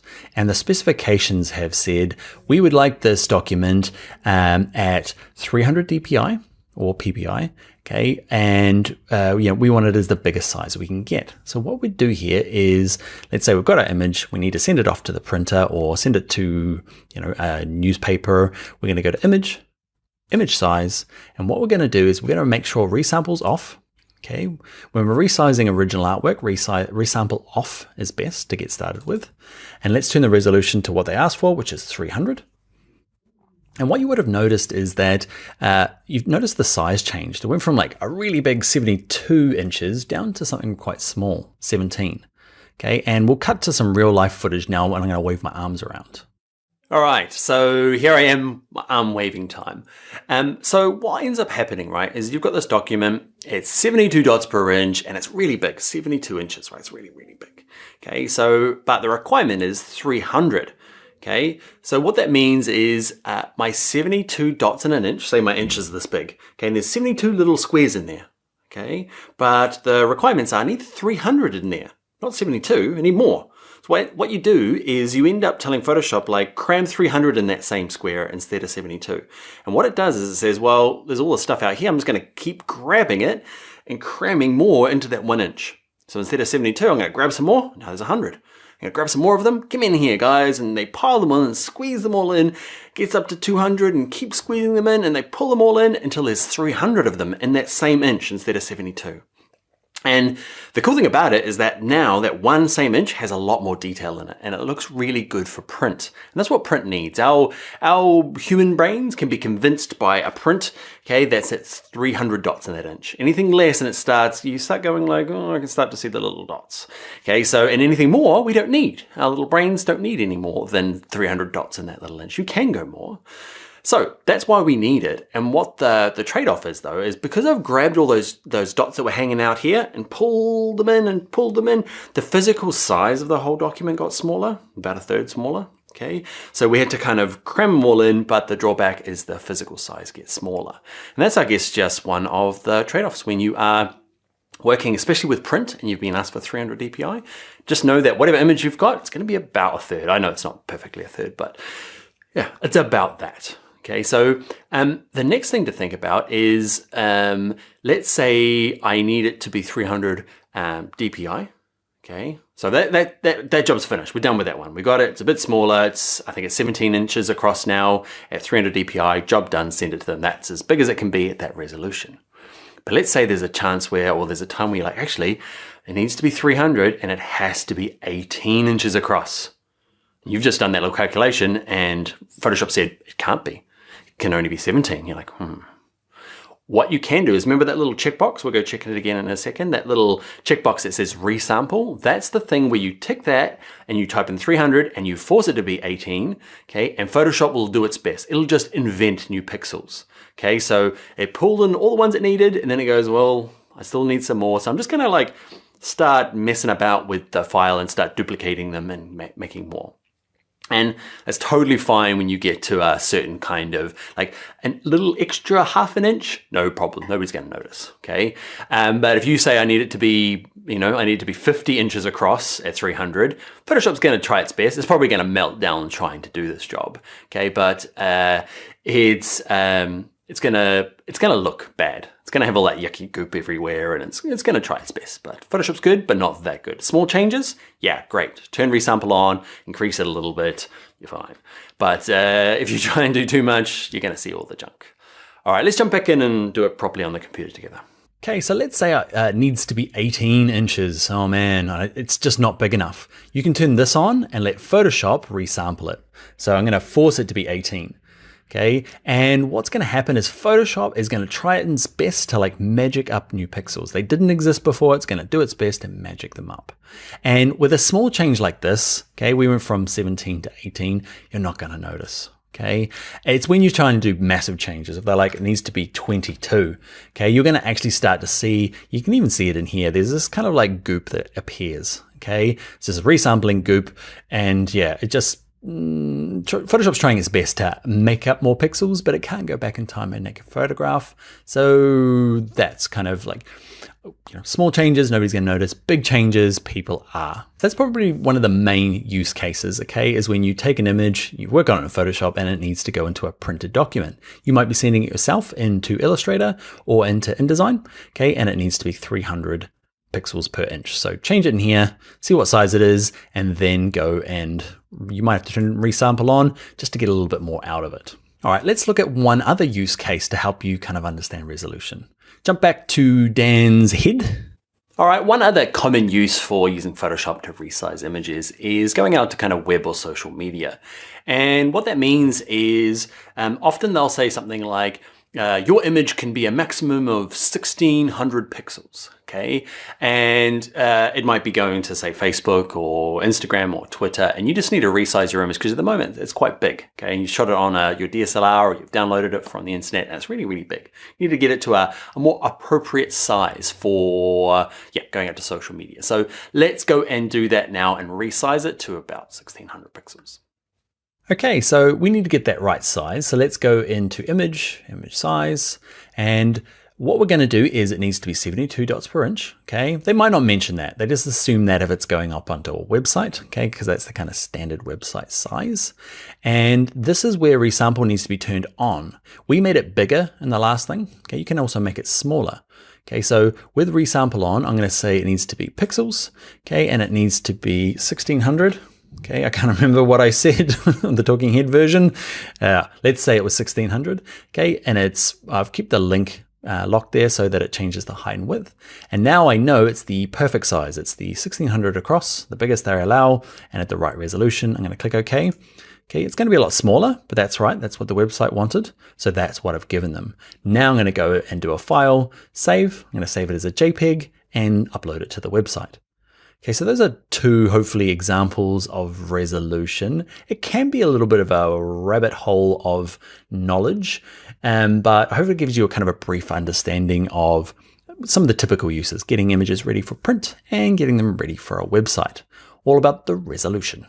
All right, that is the end of that brain-bending exercise. Let's get into something a little more exciting, back into Photoshop, learning things like masks and selections. All right, let's go do it now. Hi there, in this video we are going to look at some basic selection techniques. We're going to create an Instagram post in this square format. We're going to use the rectangle marquee tool to bring in our cool coffee cup, and then the ellipse marquee tool, like a big circle, put space inside the coffee cup. All right, let's go and learn how to do that now in Photoshop. All right, to get started, let's go to File, New. And over here, I'm going to kind of start with photo and then go and change it loads. Okay, so in here, I'm going to switch it to pixels because Instagram, they've got a square format, right? And it's 600 by 600 at 72 dpi. Okay, that's their resolution. Now that's when this kind of video was made. I always make it double the size just in case, because Instagram seemed to suck in bigger size images, but only display the smaller 600. But I guess when they decide we're gonna display bigger images, we want them to have the higher quality ones. Okay, so we're gonna go 1200 pixels by 1200, make sure RGB 72, click create. Now we're going to open up two images, file open, and in your source files, they are called, where are they? 12A and B. Okay, so these marquee ones. Thank you, Alexandra and the Norwood themes. So we're going to start with this image here, 12A. Grab the rectangle marquee tool. Okay, click and hold down and make sure you've got the rectangle marquee tool. This is a nice simple one. You can draw out any sort of size you want. Okay, and then we're going to move it over to our image. Now, to get it to be a perfect square, what I'd like to do is go to select and go to deselect. That kind of gets rid of that selection. And who can guess what key I hold down on my keyboard? That's right, it's Shift. So I hold Shift down and kind of start anywhere up here. It gives me like a perfect square. It's going to work for my Instagram. Okay, got it kind of cropped how I want. If it's not quite right, can you see I can just hover in the middle of the selection and move it around? Okay, get it to where I want.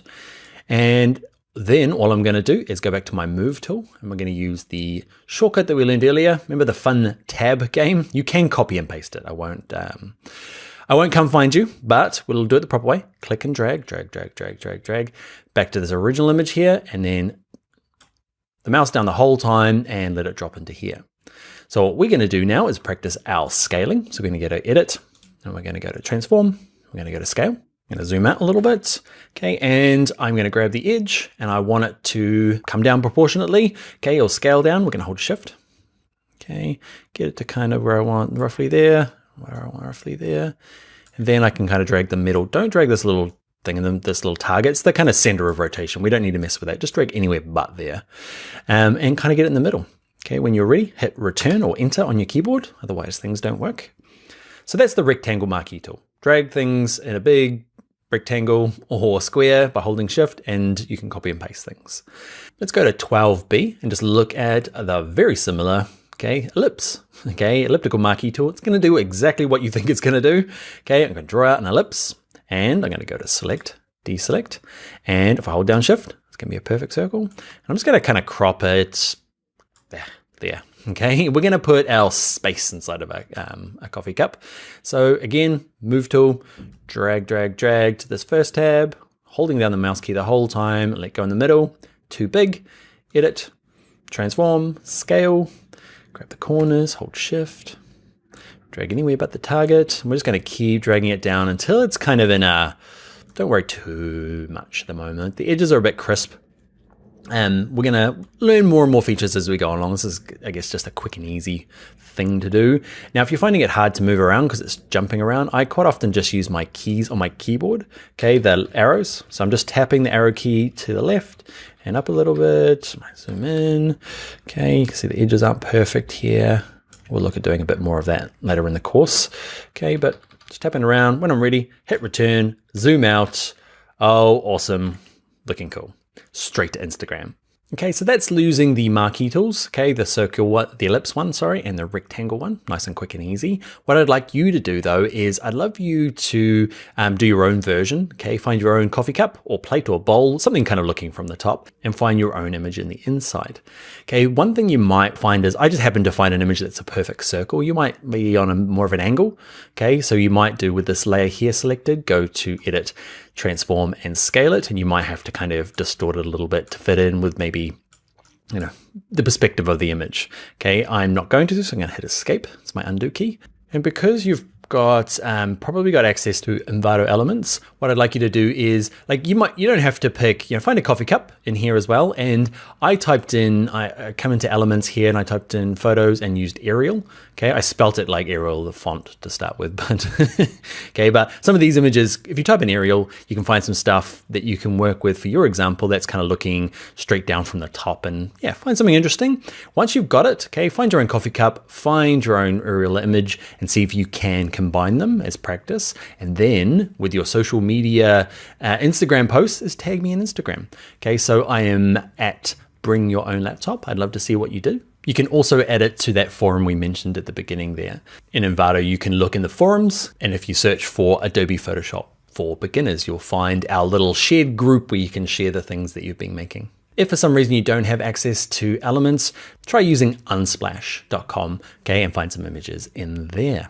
All right, friends, let's get into the next video where we kind of do a bit of masking, but it's a cheap trick. Not a cheap trick, it is a good trick. Quick and easy. Let's look at how to do that next in Photoshop. Hi there, in this video, we are going to use Photoshop to take this image and clip it inside a letter like this. Boom, Quick, super easy, all still editable. You can move things around. It's really cool. Let's go learn how to do it now. All right, to get started, open up the source files and open up the one called 13A clipping mask from Bale Murrow. To get started, grab the type tool, click once and type a letter. Okay, now mine's already a ginormous big serif letter because I practiced before the video. And obviously in my font size, you can see it's something ginormous. It's like 900. Weirdly, the font sizes only go to like 72. So yours might be as big as it can be at 72. You can either type in about 900, pick a font, or do what I do and just kind of click and drag to the right on this icon. So I'm clicking, holding my mouse and just dragging to the right. And you can see it goes up way past 72 until you get to kind of a size that you like. And I've decided about 900 something. I'm gonna grab my move tool, get it into position. It doesn't matter what color it is at the moment, okay, because you saw at the beginning, the image is gonna go inside. Now the way this works, it's mainly to do with the layer order. The image has to be on top of the D. Feels a bit weird, but that's the way it works. Now if I drag the background above the D, often it just says no. Okay, so what you can do is just give it a name. Okay, we've run into this problem before. It's locked, so just double click it, call it roses. Okay, and drag it just above, and we are ready to go. To make the magic happen, make sure roses is selected. It's this light gray. Then go up to layer and go to this one here. It says create clipping mask. Ready, steady. Cool, huh?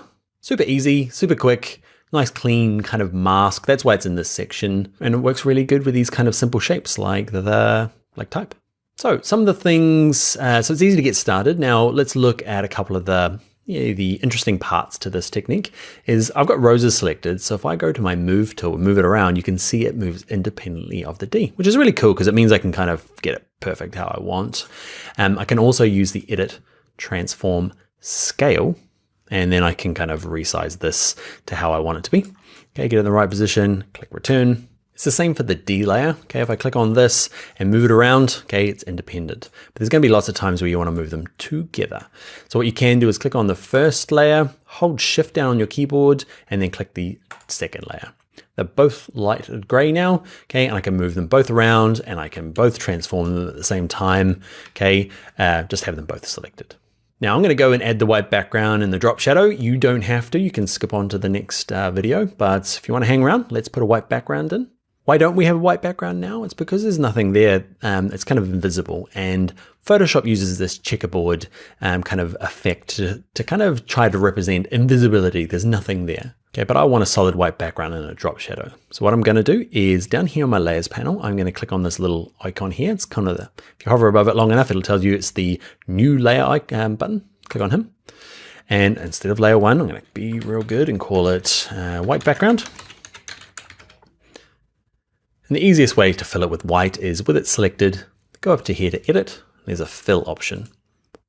And from this drop down, yours is probably sent to something else. Okay, I've set mine to white, click OK, and we have a white background. Wow, we have white everywhere. But over here, remember with the bird looking over the top, the white background's too high, click, hold, and drag it. Okay, so it's underneath everything. Next thing I want to do is add a drop shadow to my D. So I'm going to click on the D layer and I'm going to go down to here to effects. I'm going to go to drop shadow and I'm going to mess about with this probably for 10 minutes while trying to figure out what kind of drop shadow I want. The one thing you might have to do is the distance is going to be really small in the size because it remembers the last thing you did. And we're doing drop shadows on really small text. Okay, so first thing to do is just crank up the distance and the size. Or not the size, sorry, the distance, and make sure the opacity is high. So at least you can see your drop shadow, because if the distance is really small, you can mess around with these all you like, but you can't really tell what's going on. So crank it up and yeah, go on to the next video while I mess around with this. All right, in the next video though, we are going to learn how to use the quick selection tool. It's pretty amazing to do selections with, so yeah, I'll see you over there. Hello there! In this video, we are going to do some selections using the quick selection tool. It's quick, it's really good, and it's going to allow us to cut out this image here and put it into our mixed background, kind of interacting with some type. It's quick, it's easy. Let's learn how to do it now in Photoshop. All right, to get started, let's open up two of the files from our downloaded source files. There's 14A and 14B. Thank you, Quino. Let's click open. All right, so we've got two tabs open. We're going to copy this and put it into this file here that I've made. So let's be on 14A. In an earlier tutorial, we used the really basic marquee selection tools. Now we're going to use the kind of probably the most universally useful one. It's the quick selection tool. So if you click and hold down, you might be using the magic wand tool, which is fine, but it's not as good as the quick selection tool. Let's grab him. Now just double check your what your settings are at the top here. I'm going to be on the adding to the selection option, which is a little plus, or you can be on this first option. It doesn't matter, either of those two. And in terms of the brush size, okay, you can drag this up and down and decide on where you need to be. We're going to start with 50 and just show you how it works. Okay, roughly 50, doesn't really matter. So just copy my settings there. Cool. And all we need to do is click hold and start dragging across. Now what you'll notice is I'm going to step back. I'm going to go to select, deselect. I don't kind of like start selecting the edge. You don't need to. It's a pretty clever tool. I'm going to just start dragging kind of like around the edge. And can you see the little dotted line? They're the marching ants, and they just help identify what we've got selected. So I'm just going to kind of drag around and drag. You can see it just did a big launch across there. And it kind of just, it's so clever. It just starts thinking, oh, well, you've selected this, so you probably want a bit more of this. And it does, it jumps across. So I'm going to now click over here and start dragging. Okay, and you can see I can let go of my mouse and I've got part of it selected. Sometimes it's a little bit hard. You're like, what have I got selected? What do I not? Okay, and the easiest way to do it is just kind of turn this option on and off. Okay, it's called quick mask mode. Just turn it on. And it just shows you, kind of masks everything out in red. Okay, so turn it on and off just to see. Don't double click it. Okay, so just turn it on and slowly turn it off. What I'm going to do is going to keep just dragging around, and you can see I'm not going anywhere near the edges. It's pretty clever. The only thing it hasn't done is these little guys in the bottom here.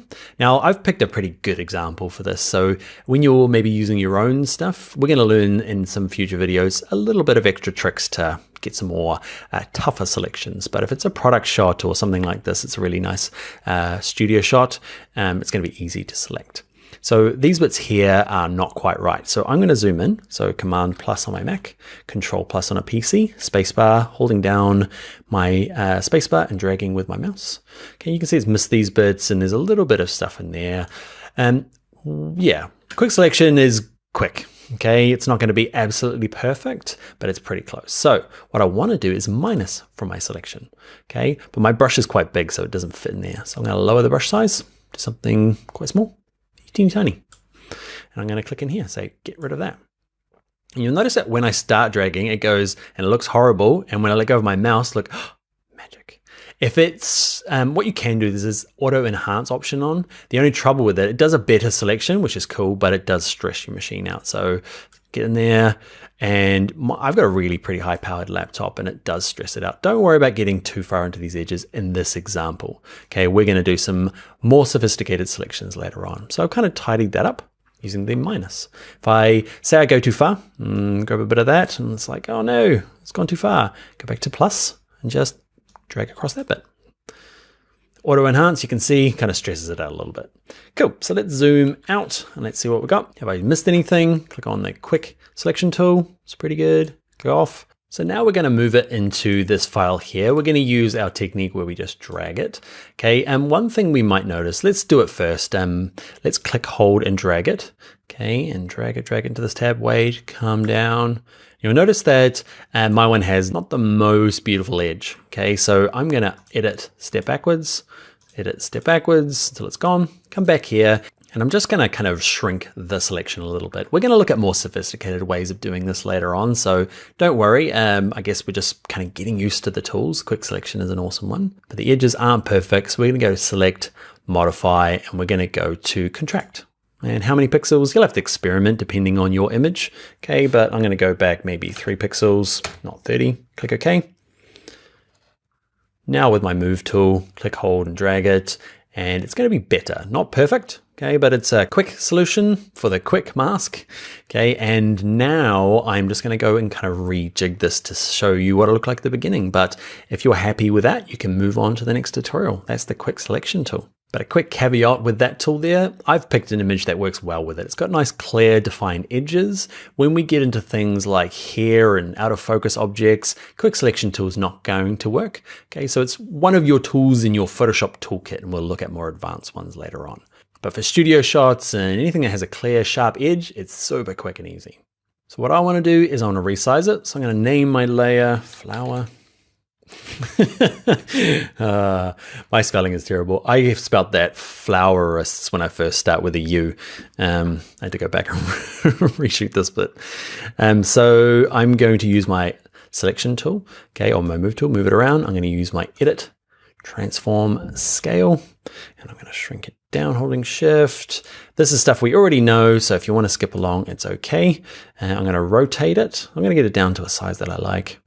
Hit return on my keyboard, edit, transform, rotate. Okay, click anywhere on the outside here and get this kind of, what I'm looking to do in this case is I want to rotate it around. I want this kind of Dublin to be behind and the florists to be above. So I've got it into where I want, hit return, and we're going to play with a layer order. I love this kind of like real subtle interaction with the background where, and watch this, I'm going to bring the flower in between these two guys here. That way the kind of D is partially obscured. You can still understand it's the word Dublin and florists is above. And for no reason other than to balance up the composition, I'm going to right click this, duplicate the flowers layer, and a flower too. How about that? With my move tool, move them over. Now, instead of going to edit, transform, scale, rotate, we're going to use this one here, the free transform tool, which does both.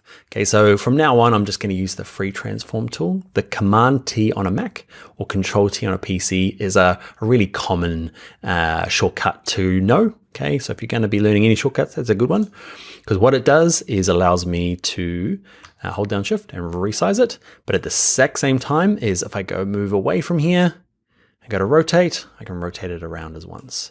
If you're finding that tough, don't sweat it. You can go back in and just do it the long way, but I want to do it the quick way. How balanced is it? It's not super balanced. I need to find another image and crop it out, but I'm not going to. Hit return, and that is going to be me for this tutorial. All right, so that's the quick selection tool. It is really amazing, but there's a few other things that we need to learn in terms of selections and masks before you're a pro. So join me in the next tutorial where we learn what a layer mask is. Hi there, in this video, we're going to learn what a layer mask is. Basically, we're going to take the same tutorial we did in the last video, but do it properly with something called a layer mask. The cool thing about them is you can turn them off later on, disable them, bringing back the background, fixing your masks. And then we'll really double back and look at this option, and you can see we can fade the edges, we can break the link, we can move them around so that we've got more control, more professionalism, more awesome. Let's do that now in Photoshop. So what is this layer mask that I speak of? Okay, it's probably better just to go through and show you an example. You'll see all the perks and pros for using a layer mask. So I'm going to double back and use the exact same files as the last tutorial, so 14A and B, and we're going to get up to the point where we were at. I'm using the quick selection tool, okay, and I'm just drawing around super quick, and I've got my selection, right? And what we did before is then use the move tool to just drag it in, okay? The problem with that is it's something called destructive editing. And what I'm deciding is that, watch this, if I move this out, I've cut that background out forever, and my selection is kind of fused forever, and there's no going back from that. And that's not what I want to do in Photoshop. I want to make a selection, maybe a quick selection like this, and then maybe go and fix it up later on or make adjustments or just have a bit of flexibility. To do that, you make your selection like we did here. Instead of dragging it, you just click this button down here. Okay, it says add a mask. Okay, and it's called a layer mask. And what happens is, ready, give it a click, and the background disappears. Okay, I need to go through and fix my edges. That's fine. There's a few little places that need touching up, but we'll do that in the next video. But what's happened is, can you see this layer structure over here? My image is protected. It's perfectly fine. There's nothing destroyed about it. This mask just sits over the top hiding things. And where that becomes really nice is that later on I can go and fix my mask or do a better edge on this or reuse this image for something else where I don't need it to be masked. Let's go and use it. So I'm going to grab my move tool, click, hold, and drag up to the top here using my technique. You can see we end up in the same place. We've got the same kind of edge here, but you can see over here the mask came along, which is lovely. And now I can do some modifications to the edge here. Okay, whereas before I couldn't. So what I can do is see this down here in my layers. I'll toggle between the two. Can you see those lines that appear around the outside? Because you can work on the image, or the mask separately. You can see your properties panel changes depending on what part you've got selected. I've got my layer mask selected, and it gives me options to play around with this mask. And real basic one is the feather. So watch this, I can crank up the feather and it just kind of feathers the out edges a little bit. Okay, so it wasn't so bitsy and yucky. Okay, it's because it's on a black background, it's gonna kind of let the background of the actual image through. And often this is all you need to do to get a selection looking nice, just give it a little bit of a feather. So let's look what else you can do with it. So I can right click on my mask and say just disable. I'm not turning it off forever. I can just see what was in the background there. It's not much because it was a black image in the background. But if there was other elements that maybe I cropped off that shouldn't have cropped off, I can just double check. Okay, so this is a very similar thing than what we did in the last video where we, kind of cropped it out, but now we can go back. Yay for layer masks. So whenever I'm looking at people's work and I'm seeing if they're kind of self-taught or using it like a professional, I'd be always looking for layer masks to give future self or other people in the business that open your PSD files the ability to go back and adjust your mask, either fix it or maybe just turn it off so they can use the image. I can turn it back on by right-clicking it and going enable layer mask, or I can delete it forever and get rid of it and maybe start again. So I hope you can see the perks for a layer mask. What we'll do is we'll look at maybe another example that better shows its like amazingness. Okay, so we're going to go back to files we had open before. Remember we did this one here. We did 12A and B. Remember we used the circle. It was these two, remember? We copied and pasted this in. So we're going to do the exact same thing again, but just use our layer mask to give ourselves like some professional, awesome skills. So I'm going to drag out my circle holding shift, get it there. And instead of just going to my move tool and dragging it out, cutting the background out, never to be used again, I'm going to undo. And I'm just going to click this button. So it's not much in terms of what you do, except you can see here, it's probably a better example where I've got this mask. It's this black versus white on top of my image, and the image is perfectly fine. Here's what's called non-destructive. Now we use my technique, grab the move tool, drag it into this one, down here. Okay, now I can go through and start scaling it. So remember, I'm gonna use my shortcuts from now on, Command T. Okay, I'm gonna scroll it down, get it down. And let's look at some of the other perks. I'm gonna hit return. So that's done. But remember the edge we had before, which was it was just really hard edged.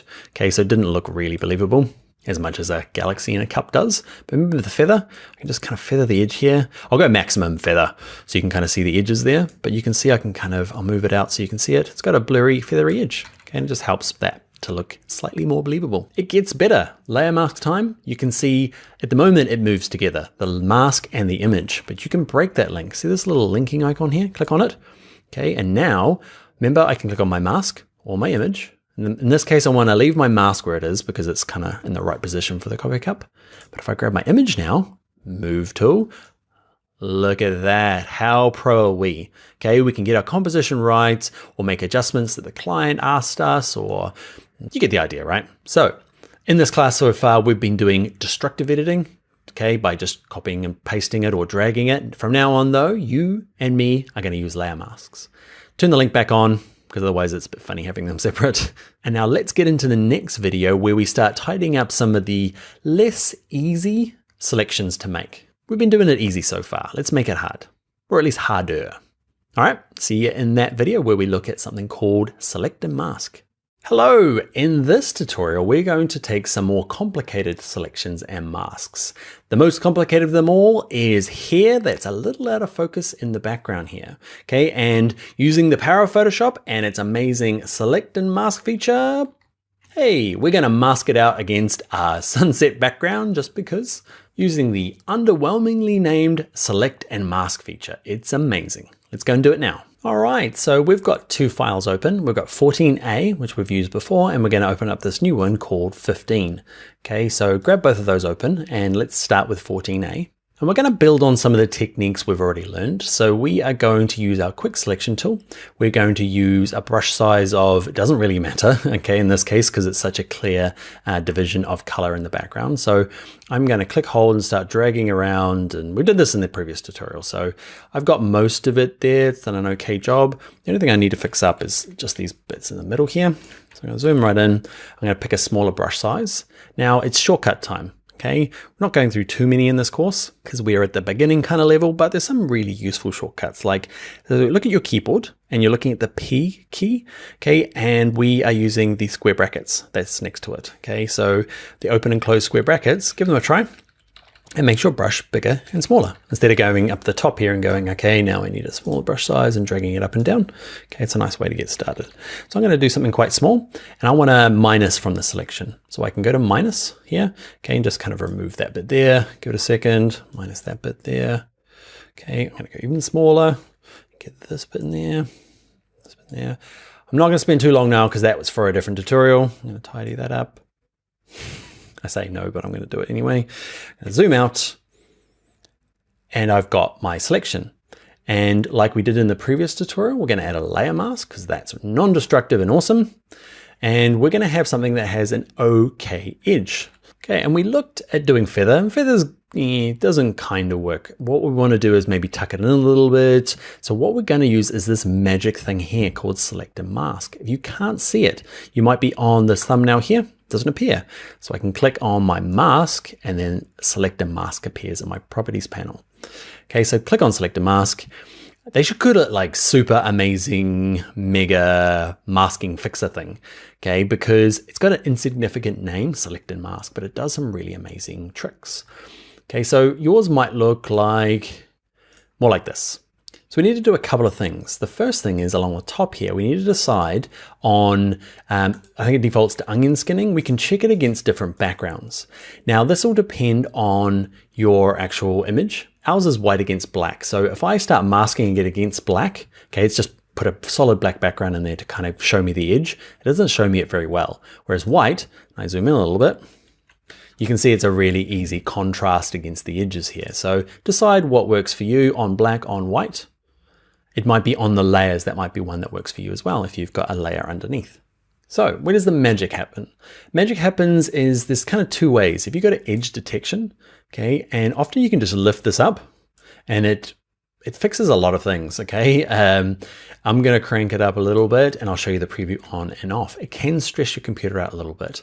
Now also note that we're not looking at high quality preview. You can turn this on, it just stresses your machine out even more trying to produce these previews. So if the machine is struggling, you can turn that off. I turn mine on and what we're gonna do is look at the original. Okay, this one here that says show original, click that. So that's what it used to look like. Okay, and that's what it looks like now. So it's kind of softened that edge nicely. The shortcut for it is P, and I use that quite a bit. So just tap P on your keyboard to turn it on and off, on and off. It smoothed it out, but it hasn't perfected it. I find the magic potion often is down in here and under output, and this decontaminate colors. This works really well when there's a huge contrast between the background and the foreground that you're trying to mask out from, and the color kind of leaks around the outside. So if this was against blue, you'd have like a blue kind of halo around the outside, and that's often where the problems with selections are. So you can click on decontaminate colors and magic. Okay, so hit P on, P off. Now that's fixed this particular one really well. What we'll do is we'll open a more complicated example. We'll finish this one off first, but we'll get into a more complicated example. Okay, so there are other options. We'll go into global refinements. Now, this is work for this particular exercise. You might find you've got a very similar flower against the background, but those two tricks didn't work. Don't think radius and decontaminate colors are the only things to do. Start playing around with smooth. Okay, so let's turn decontaminate colors off. And then you can see the smoothness just kind of tries to kind of smooth out any kind of jagged lines that you might have got in your selection. Feather does what we did in the earlier example. Okay, I don't find that super helpful. Contrast shift edge. Shift edge is a handy one. Okay, just gonna watch this. If I go a little bit this way, you can see it's just tucking it in. So instead of decontaminating the colors, it's just kind of shifting the edge of this radius, minusing it a little bit. Okay, so kind of trimming off the edges. Find that is a reasonably useful one too. Okay, so there is a lot of experimentation with this tool, I guess is what I'm trying to get across. Okay, when you're finished, what we're gonna do, I'm gonna output to our layer mask. Okay, you can create a new layer from our selection. I'm just gonna adjust the one I've already got and click OK. But what I should have done before I clicked OK, go back to select a mask, and the decontaminate colors is what did the magic for us. And I'm going to say, let's make a new layer with this new layer mask so I can see my old one versus my new one. So there's the new one. I'll turn that off, turn my old one back on, create edge, Turn that one off, that one on, nice edge. But let's go and look at a more complicated example, some hair, or this will work the same for, say, some grass or something that's really hard to select. So let's jump over here to the 15. So this one's a lot trickier. Where it's really hard to do selections is here, and out of focus here could be the hardest. So I'm going to show you a reasonably, hard thing to do. Is it going to be absolutely perfect using select and mask? No, but it's going to get you most of the way there. It's pretty amazing. So what I've done for you for this particular file is I've got two layers. I've got the model on top of a background. We're going to try and match these two up. Okay. What they have to do with our florist, I'm not sure, but I wanted to do here because everyone's going to ask about it. I know it always happens in my classes. So with the layer selected, okay, I'm going to go back to my quick selection tool, pick a size. Okay, I'm going to start with 50 just because. And I'm just going to click and drag around to try and get most of it. Cool. So if you're playing along, yours is not going to be, depending on where you selected, okay, it's going to be slightly different result from where I'm at. Okay, but I've got a reasonably, it's a pretty cool selection. Okay, and what I want to do is add a layer mask. Okay, you're like, not very convincing, Dan. All right, so what we need to do now is click on my mask, go select a mask. And up the top here, we've got to decide against what background we want to see it. Now, you can see against white, against black is probably better in this case. Remember before it was white, so against black is nicer here. On layers could be quite useful as well, because sometimes you can get a bit carried away with like getting the most perfect mask when really it just needs to look good against here. So let's start with on black to make it clear for you. Now the radius is just not going to work in this case. I'm going to zoom in a little bit so you can see kind of, because there's two like contrasting areas. There's this kind of out of focus here, but the nice strong crisp edge of the skin here. If I lift up the radius, it's going to try and, it's fixing the skin a bit, but it's kind of not doing a great job over here. So radius is not particularly going to work for me on this case. Now I can play along with global refinements. The problem is it's doing it globally, and I have these two really different kind of things going on. So I want to use some of these brush tools alongside here, and it's this one here that's going to do most of our work. It's called the Refine Edge brush tool. Okay, and basically it's a brush tool to say, Photoshop, have another go. Have another look at this particular area that I'm painting and see if you can fix it for me. Like magic. I'm going to use a bigger brush size. Now, I'm cheating and using square brackets, okay? You can use the slider up here to pick a different brush size, but to make it go bigger and smaller, have a look down your keyboard. It's a shortcut, okay? It's one of the really helpful ones when you're doing lots of masking. Next to your P key, just to the right of it, are square brackets. The opening and the closing, just tap them and see that it'll make your brush bigger and smaller. I find this is a real easy way to work. So what I'm going to do is make a nice big brush and say, Photoshop, please have a look at paint. I'm going to paint across this and have another look at this stuff. Give it a second to catch up, okay? And it's gone through and tried to remask this part, not touching this. I might do this one. I'm going to grab a smaller brush and say, actually, have a look at this as well. I'm just painting along down here. Wow, it's hard to do. It's a very steady hand. You might zoom in and just do a nicer job. Okay, so it's kind of fixed. So you can kind of see I can work on different areas and kind of start using some of these edge detection features, but not globally, just particular parts. So I'm just going to work around and say, that was a bad go, have another go. This wasn't great. This wasn't great. This wasn't great. Moving around, give that another go. This bit another go. Now remember we're doing against black, and it's not it's very unforgiving. So it's a good way to get started, but don't get disheartened if you're like, man, this is never going to look good. It's not perfect around the outsides yet. I'm going to keep working around. Have another go at that, please. That guy, that guy, that guy.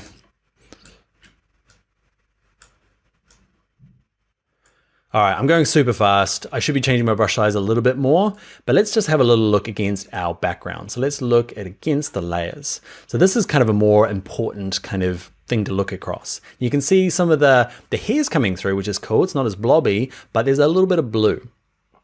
Now, do you remember from the last thing we did where if there's color kind of leaking around the sides? I love this one here under output, called Decontaminate Colors. And it kind of just tries to get rid of that stuff around the outside. And we're looking pretty magic now, right? I'm impressing myself, which I shouldn't because I've done this before, but I'm impressed with Photoshop. It's really cool, especially this selector mask. And you can see now I can just zoom in and just work on the parts that I find aren't quite working. So you have to change your brush size. It's going to go through and have another little look.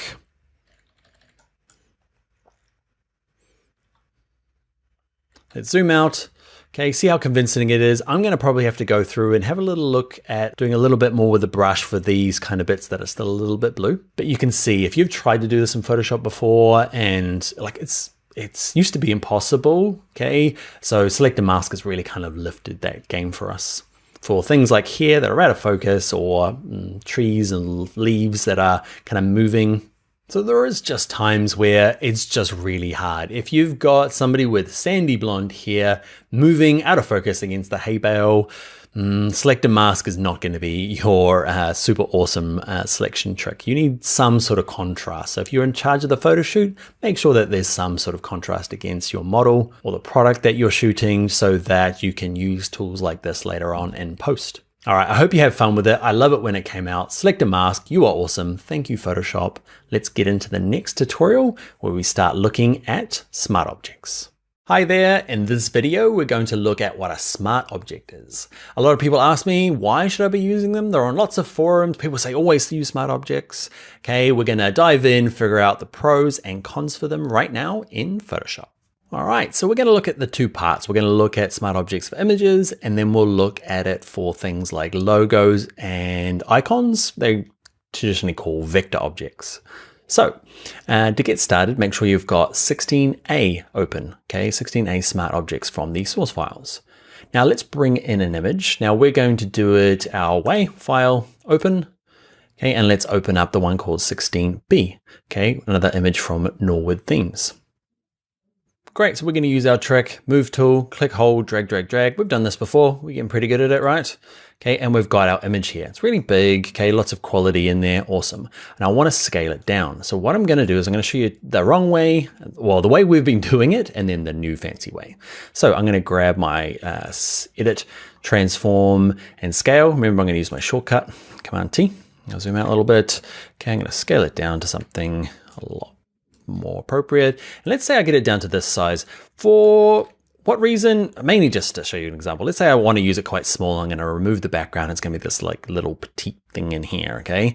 I click return, done. And then later on, I'm like, actually what I might do is make it bigger. So I'm going to use my shortcut again, Command T on a Mac, Control T on a PC, and I'm going to make it nice and big. What you'll notice is, can you see the quality of this guy here? I want it nice and big in here. Okay. Hit return, the quality just disappeared, okay? And that's where the value of a smart object comes in, okay? If you make it really small, Photoshop goes, okay, I'm gonna get rid of all the pixels I don't need, and when you make it bigger, they're just not there anymore, unless we use a smart object. So with this layer selected, I'm gonna delete them, okay? And we're gonna bring in the proper way. So same technique, drag it across to this tab here, and before you do anything, right-click the layer where it says Layer 1, okay? And we're gonna convert to smart object. And nothing looks like it changes. Okay, the only thing that changes really is the icon here on the thumbnail that wasn't there before. We turn it off, turn it back on. Cool, so that is, yeah, basically all you need to do. You don't need to remember to do much, okay? But what happens now if I go to my transform and I scale it down smaller, okay, petite, I'm not sure why I use that word. Okay, oh, bad transform. Hold down Shift, Dan. Okay, hit return. It's really teeny tiny. Zoom in. Okay, but when I make it bigger, let's go. You can see all the quality is still there. Okay, so that's the kind of thing for smart objects. What it is think of it like a wrapper that goes around the outside. It's like a little cocoon. Hit return now. It's a little cocoon that I put the image inside. Okay, that protects it. So even though I make it smaller, it's in this kind of like protective shell. Inside that shell is still a full quality image. Now your file size will be bigger, okay, because we've got the big version in there, but it means that it gives me lots of flexibility later on to do resizing, and it protects it from what's called destructive editing, things that'll wreck the image, okay? You can kind of do stuff to it, but inside is still the good version. What I'm going to do now is do this. I'm going to play with my layer order. Now, just so you know the structure of this, I made a rectangle using the rectangle tool. Where is he? There. Okay, and then I added our color gradient overlay. We did this earlier in the course, right? I've got some text there as well. All right, the next thing we're going to do is we're going to look at, so images are used that way. That's the best way to use them. Let's look at, say, icons and logos. So let's bring it in, and you can bring in logos two different ways. I'll show you two different ways because, yeah, there's just some people, if you've already got Illustrator skills, what you're probably going to be doing is working in Illustrator. So I'm in Adobe Illustrator. You don't have to do this. You can just watch if you don't have Illustrator installed. I'm going to file open to my exercise files, and I'm going to open up this one here, 16C. Okay, it's my vector logo. And the cool thing about this, so Illustrator is really handy for drawing things like logos and icons, okay, better than Photoshop. But let's say it's been drawn in this program. What I can do is grab my black arrow, select it all, go to copy, okay, edit copy, jump back into Photoshop, okay, and then go edit paste. And here it defaults to pixels, and pixels is not the good way. We love smart objects, okay? Let's do the before and after. So I'm gonna bring in pixels and hit return, okay, to get it the right size. I'm gonna do the same thing. I'm gonna paste it again. So I've got two options. One is smart objects. Let's turn off add to my current library for the moment. It doesn't really matter. Let's click OK. I'm gonna hit return, get it the right size. So now I have two using both methods, okay? And the difference is going to be that same scaling thing there. So I'm going to zoom in a little bit so you can see it. They're both the same kind of quality at the moment. So this is my second one. That's the first one. Let's name them. Let's go no smart, not smart. And this one here is very smart. I'm going to select both of them at the same time. Click the first one, hold shift, click the second one. I'm going to use my shortcut for scaling. Remember, Command T on a Mac, Control T on a PC, and get ready for it. Let's zoom out. Okay, and let's make this thing very big. And I'm going to hit return. You'll notice that the one on the left here, okay, let's have a little look. One on the left here is horrible. You've all seen that, okay? It's all pixelated and there's interpolation everywhere. See, this guy, Smart Object Man, is like how Crispy is, or she. It's probably a she. Okay, so that is the big difference. Okay, when you're bringing in logos or icons you've got from, say, your Envato Elements account, and it does give you the option. It says, would you like it to be a smart object? Yes. Smart object is the way to go. Why would you not use a smart object? There is a handful of, say, filters up here that just won't work if there is, like lens blur won't work if it's a smart object. Every new version of Photoshop, they seem to be able to include more and more of these features. So smart blur doesn't work on that, but let's look at the not smart object. Okay, and let's go to filter, blur, and lens blur is available. So that's one of the drawbacks. Okay, the other drawback, it makes the file size big. Let's say you did want to use lens blur. Okay, so I'm going to get rid of my not very smart layer. Goodbye. Let's say I'd like this though, and I'd like to kind of make it nice and big, but I want to add a lens blur to it. So it's not going to work until I convert it back into a not smart object. Okay, and what that's really called is if you right click the word very smart, there's one that says rasterize layer. Nothing's going to change, except now when I scale it up, it's not going to have my crisp quality. It'll scale down just fine, but any bigger, it's not going to be able to redraw. So I don't want to do filters, just kind of an example, I guess. I'm going to go to edit, step backwards until my little icon appears. I'm going to show you one of the other perks for using a smart object, especially with things like logos and icons. So I'm going to do a couple things. I'm going to shrink it down because it's meant to be kind of over here. My arrow keys just to tap it around on my keyboard. Let's make it white with this layer selected. We're going to use the effects and we'll use color overlay. And mine's already defaulted to white, which is cool. Click OK. So I've got that version, right? Now I want to use it in a kind of like a hero graphic way. So that big kind of thing you saw at the beginning, kind of covering the background. So I'm going to right click him. I'm going to duplicate him. I'm going to give him a name. Let's call him hero graphic. So I've got two of them now, kind of on top of each other. I'm going to scale this one up. And because it's a smart object, it's got all the lovely vector. Hit return when you're finished. I'm going to lower the opacity to kind of make it a more of a watermark thing in there. Oh, yeah, it looks okay-ish. So where the perk is, I've got two versions of this now. And let's say that I'm still developing this logo or icon and I want to change it. There's a really cool, neat little trick you can do with smart objects. I can double click, let's say the very smart option, double click the thumbnail or this little icon, double click it. Now it's going to open up in the program that created it. Okay, so in this case, it's going to be Illustrator. Okay, so I'm going to click OK. And what it does is, you see that original guy I copied across? Okay, it's the second version, like they're not connected. That original one I made and copied in doesn't have any sort of connection. So I'm just going to close them down. But this guy here that says Vector Smart Object, there's a total connection back to my Photoshop. What I can do is let's zoom in. Okay, I'm just going to do a real basic, use my white arrow and I click on this thing here and I'm just going to drag the point, move the handles. I don't know what I'm doing. Reckon it. Okay, so I'm just adjusting this. Okay, clients ask for changes or I just don't like it. When I hit save, so I'm going to go to File, Save, jump back into Photoshop. You ready? Can you see? It got that little tab there. Okay, that's a little thing we made. Okay, there he is there. And there's the big tab there. So they're connected together. Okay, so it makes for like lots of changes, especially if you're doing say you've got lots of you use the logo a few different times, okay, it's all connected. Even if you're just using it once, it's nice to be able to go inside, make a change and see it update across different artwork. I am totally wrecking this thing now, just because. Nope.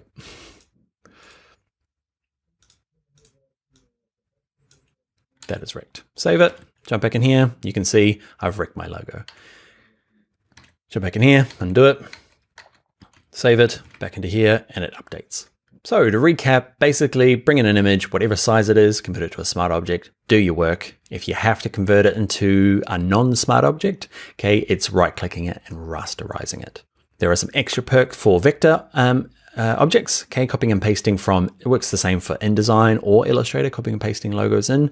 The other thing I'll quickly show you is instead of copying and pasting from Illustrator, you can use this file. And this one here, it says place embedded. If I click on this, I can do the same thing without having to open up Illustrator. You might not be that keen on that. You might not have any skills in Illustrator. So you can go straight to here, bring in your vector file, place, everything's perfect, click OK, and hit enter on your keyboard to get it the right size. And cool thing about that is that Photoshop's clever enough to say, I'm just going to make him a smart object. So you don't really need to, I guess, make that decision at the beginning. But you still have all the same perks of being able to double click it, go into it, and make adjustments and go back in again and have it update in Photoshop again. All right, smart objects, kind of confusing, easy with images. You're going to be in lots of images. So 100% smart objects all the time. All right, I think I just need to finish this video now and we'll get on to the next one where we look at some of the transform and warp tools. Pretty exciting, cool, fun Photoshop stuff. Let's jump into there now and get started.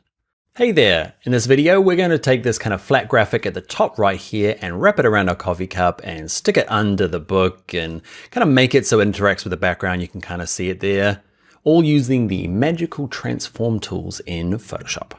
Let's get into it. All right, so first up, I've got 17A transform. Okay, it's from Raw Pixel on Unsplash. And let's bring in our logo that we're going to try and morph around here. So let's go to File and let's go to Place Embedded. And we're going to start with this one here called 17B. We're going to use transform logo, 17B. Click on place. Yep, everything's perfect. Click OK. And then we're going to get it to the size we want. I'm happy how it comes in. I'm just going to hit return on my keyboard or enter. And remember from the last video when we talked about smart objects and we're like, Photoshop is awesome and it converts it to a smart object automatically. In the very next video, that's going to cause us problems. Okay, so what we need to do is we need to learn some of these edit transform tools. You can do the basics while it's a smart object like scale and rotate, which we've covered already, and we'll cover skew. I never use skew. Okay, you might need skew. Okay, I'm going to hit escape to say, no, I didn't mean that. So, not a smart object, it's not going to work for us in this case. So we just right click the name and we go to this one that says rasterize layer. Okay, nothing changes except the icons go, and we get to do this. We get to go to edit, transform, and we're going to start with distort. Okay, and it's just going to allow us to, it looks kind of similar as scale, but when you grab one of the corners, you'll notice it's a little bit squidgy. Okay, so what I'm going to try and do is I can click anywhere in the middle to move it. Don't use the little crosshairs in the middle, just anywhere else. And then I'm just going to kind of try and lay this thing down on the ground. There's just a lot of like tongue out going, does that look right? Does that look right? There's a lot of that. Okay, when you're doing this technique. Okay, I'm just trying to make it look like it's on the floor. Could be painful to watch. And yeah, I fiddle around there with edges to make it feel like it's on the ground. You give that a go. Okay, when you're finished though, remember it'll be all grayed out until you hit return on your keyboard or enter on your keyboard to say, yep, that's what I meant. Cool, so that is the distort transformation. There's a few other ones we'll just quickly discuss rather than go through. Under edit, transform, there is the option of flipping vertical and horizontal, just kind of flips it over. Okay, let's look at one of the other ones. Let's bring in another graphic. Let's go to File, let's go to Place Embedded. You could be copying and pasting from Photoshop, avoiding the smart object and using pixels in that case. Let's go down to 17C, just a square version that I made. Click OK. If you do get stuck in this kind of middle land, okay, it just means that, again, nothing's going to work. It's kind of saying, I'm bringing it in, but what size would you like it to be? And I'm just going to say, enter on my keyboard, bring it in that size, please. Same problem as before. We're going to have to right-click them and go to Rasterize Layer. With my Move tool, I'm just going to move it into the middle here, and now I'm going to I want to kind of make it wrap around this coffee cup. Now there is a setting in here that I'll just quickly show you. Perspective. I never use perspective. Why? Because I just find I use warp. It does this, which is kind of cool. You might like this. This might work for you, but you can't kind of rotate it. And I find to do that effect that we did earlier, distort is a lot more flexible. Okay, you might like perspective. Have a play with it. I don't find it very useful at all. I'm going to hit escape. The one I do find super useful is under edit, transform, there's this one called warp. So I use that one and that one quite a bit when I'm trying to fake things. Okay, so distort was great for laying this guy down on the ground, and warp, it works very similar, except it's more like fabric now. So I'm going to zoom in, move across. And if I grab one of the corners here and just drag it around, can you see it's more like fabric, whereas this was kind of like, we were playing with the perspective and it was quite solid, whereas this, everything's kind of bendy. So the cool thing about this, there's pros and cons. And there are some default shapes up the top here. You can pick arc, okay, and you can pick lower arc, and there's some adjustments over here. And you might get lucky and like, you might just get the perfect one. So say this one here, the band, say it's a wine bottle and there's no, like at the moment, there's a bit of a perspective here. It's not straight on. So you might decide that actually you can go negative. So say -50, maybe -20. Okay, and you can kind of get it, but there's this other kind of, I want it to be flaring out a little bit. So these custom ones, okay, are not going to be that useful, except for fish. Remember fish? Okay, we did this with type. You always need fish. There's never not occasion for fish. And if you want to get back to custom, it's this top one here. Okay, actually, I don't want to start with fish, so I'm going to hit escape on my keyboard to get back to how it was and just start again. Edit, transform, and let's go to warp. Okay, and what I'm going to do is, again, just kind of a lot of playing around going, oh yeah, there's a lot of dragging over. So, and what happens is there's kind of four main corners. So these kind of four corners, okay? And then there's these things, these handles that affect how it gets into these corners. So you need to play around with a bit of both. Okay, so you can just watch me. There's a lot of just trial and error and practice in this case, okay? Out a bit further. And what I'm looking at is I'm just trying to mock up, trying to follow the edges here and follow the cup top and bottom. So I need this to bulge out a little bit. I need this to kind of come out a little bit here. So we're doing quite a rigid object. I use this technique for, say it's I'm mocking up an image on a billboard. So I've got a photo of a billboard and I've got my kind of like design that I've made for the billboard. It's a good way of kind of just, trying to stick it on there and fake it. I use this quite a bit when we do branding deals where we're trying to get sponsors' logos onto shirts and stuff. We want to mock it up, okay?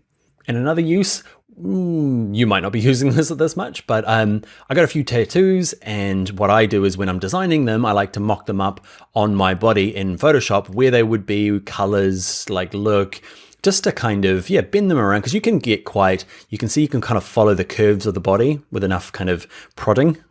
I'm going to go. I've gone and wrecked mine now. Don't prod it too much.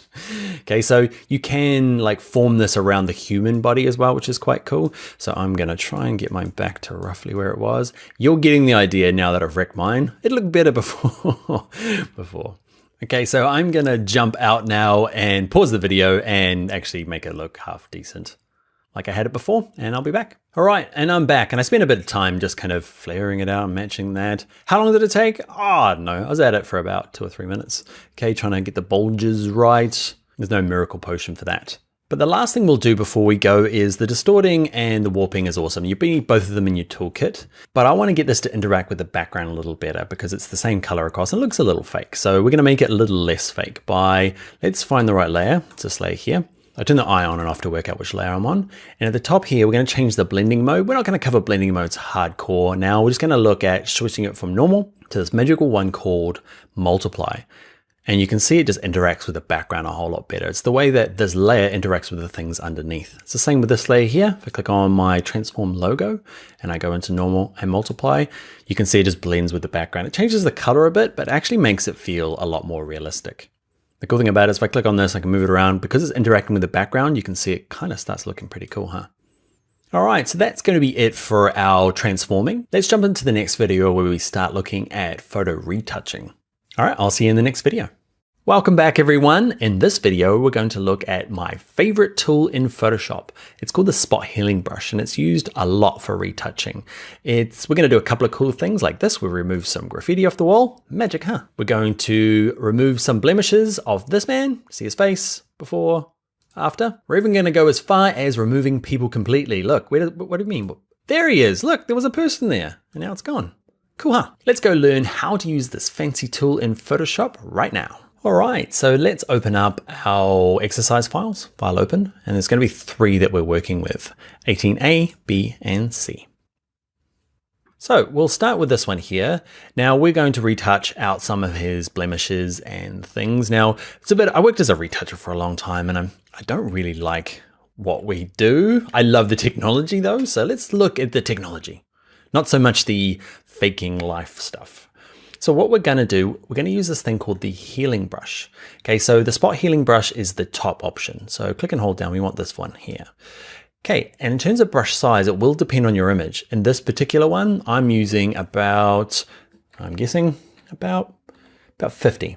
Okay, so you can drop this down. I use my brackets there, remember from earlier? Okay, so brackets are really good for changing brush sizes. Doesn't matter if it's the healing brush or just the regular brush tool. So I've got my size at 50 and crank your hardness down to 0. So just drag it down to 0. Just gives a nice even edge.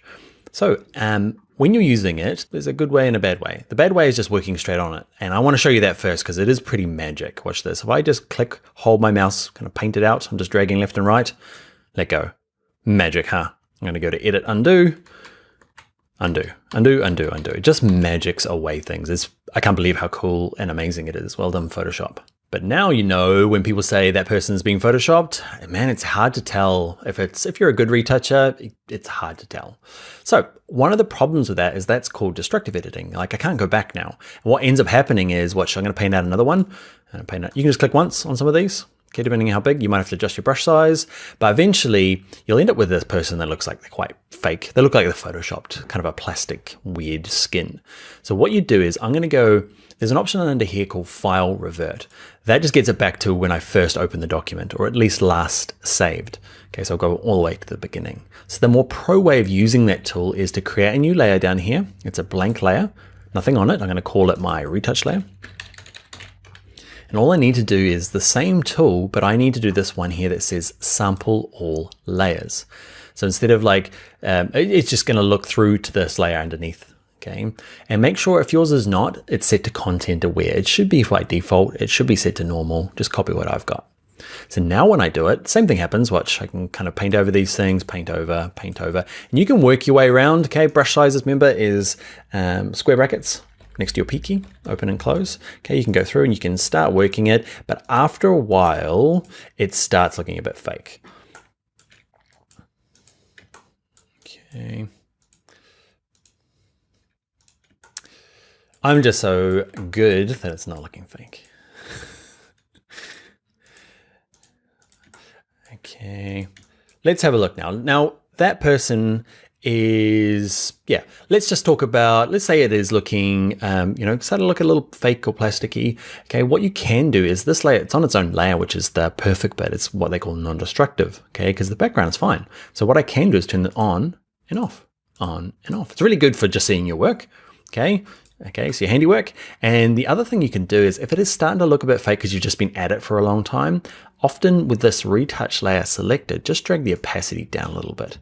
And what that does is it lets some of the background, it just makes this a little see-through. So you can start to see, watch it when I drag it right down, right up, right down, right up. You can just kind of find your balance of real life, kind of like maybe muting the marks and blemishes rather than turning them off. Because the problem with a lot of, like, I had a friend in, does casting for models, and the problem is their headshots, and she'll get people in and they're like, hey, you don't look like that person at all, really, you know, because of all the retouching. So sometimes, you know, it needs to be a kind of a balance, I guess, softening some of the features or the wrinkles or the acne.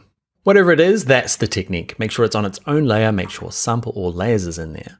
So let's get away from retouching people and let's look at one of the cool practical uses of, say, something like this. Now we've got our brick wall here and it's got, somebody needs more love, okay? And we want to remove it. Let's say it's just, yeah, bad graffiti. That's good graffiti. We all need more love. So same technique here. We're going to make a new layer.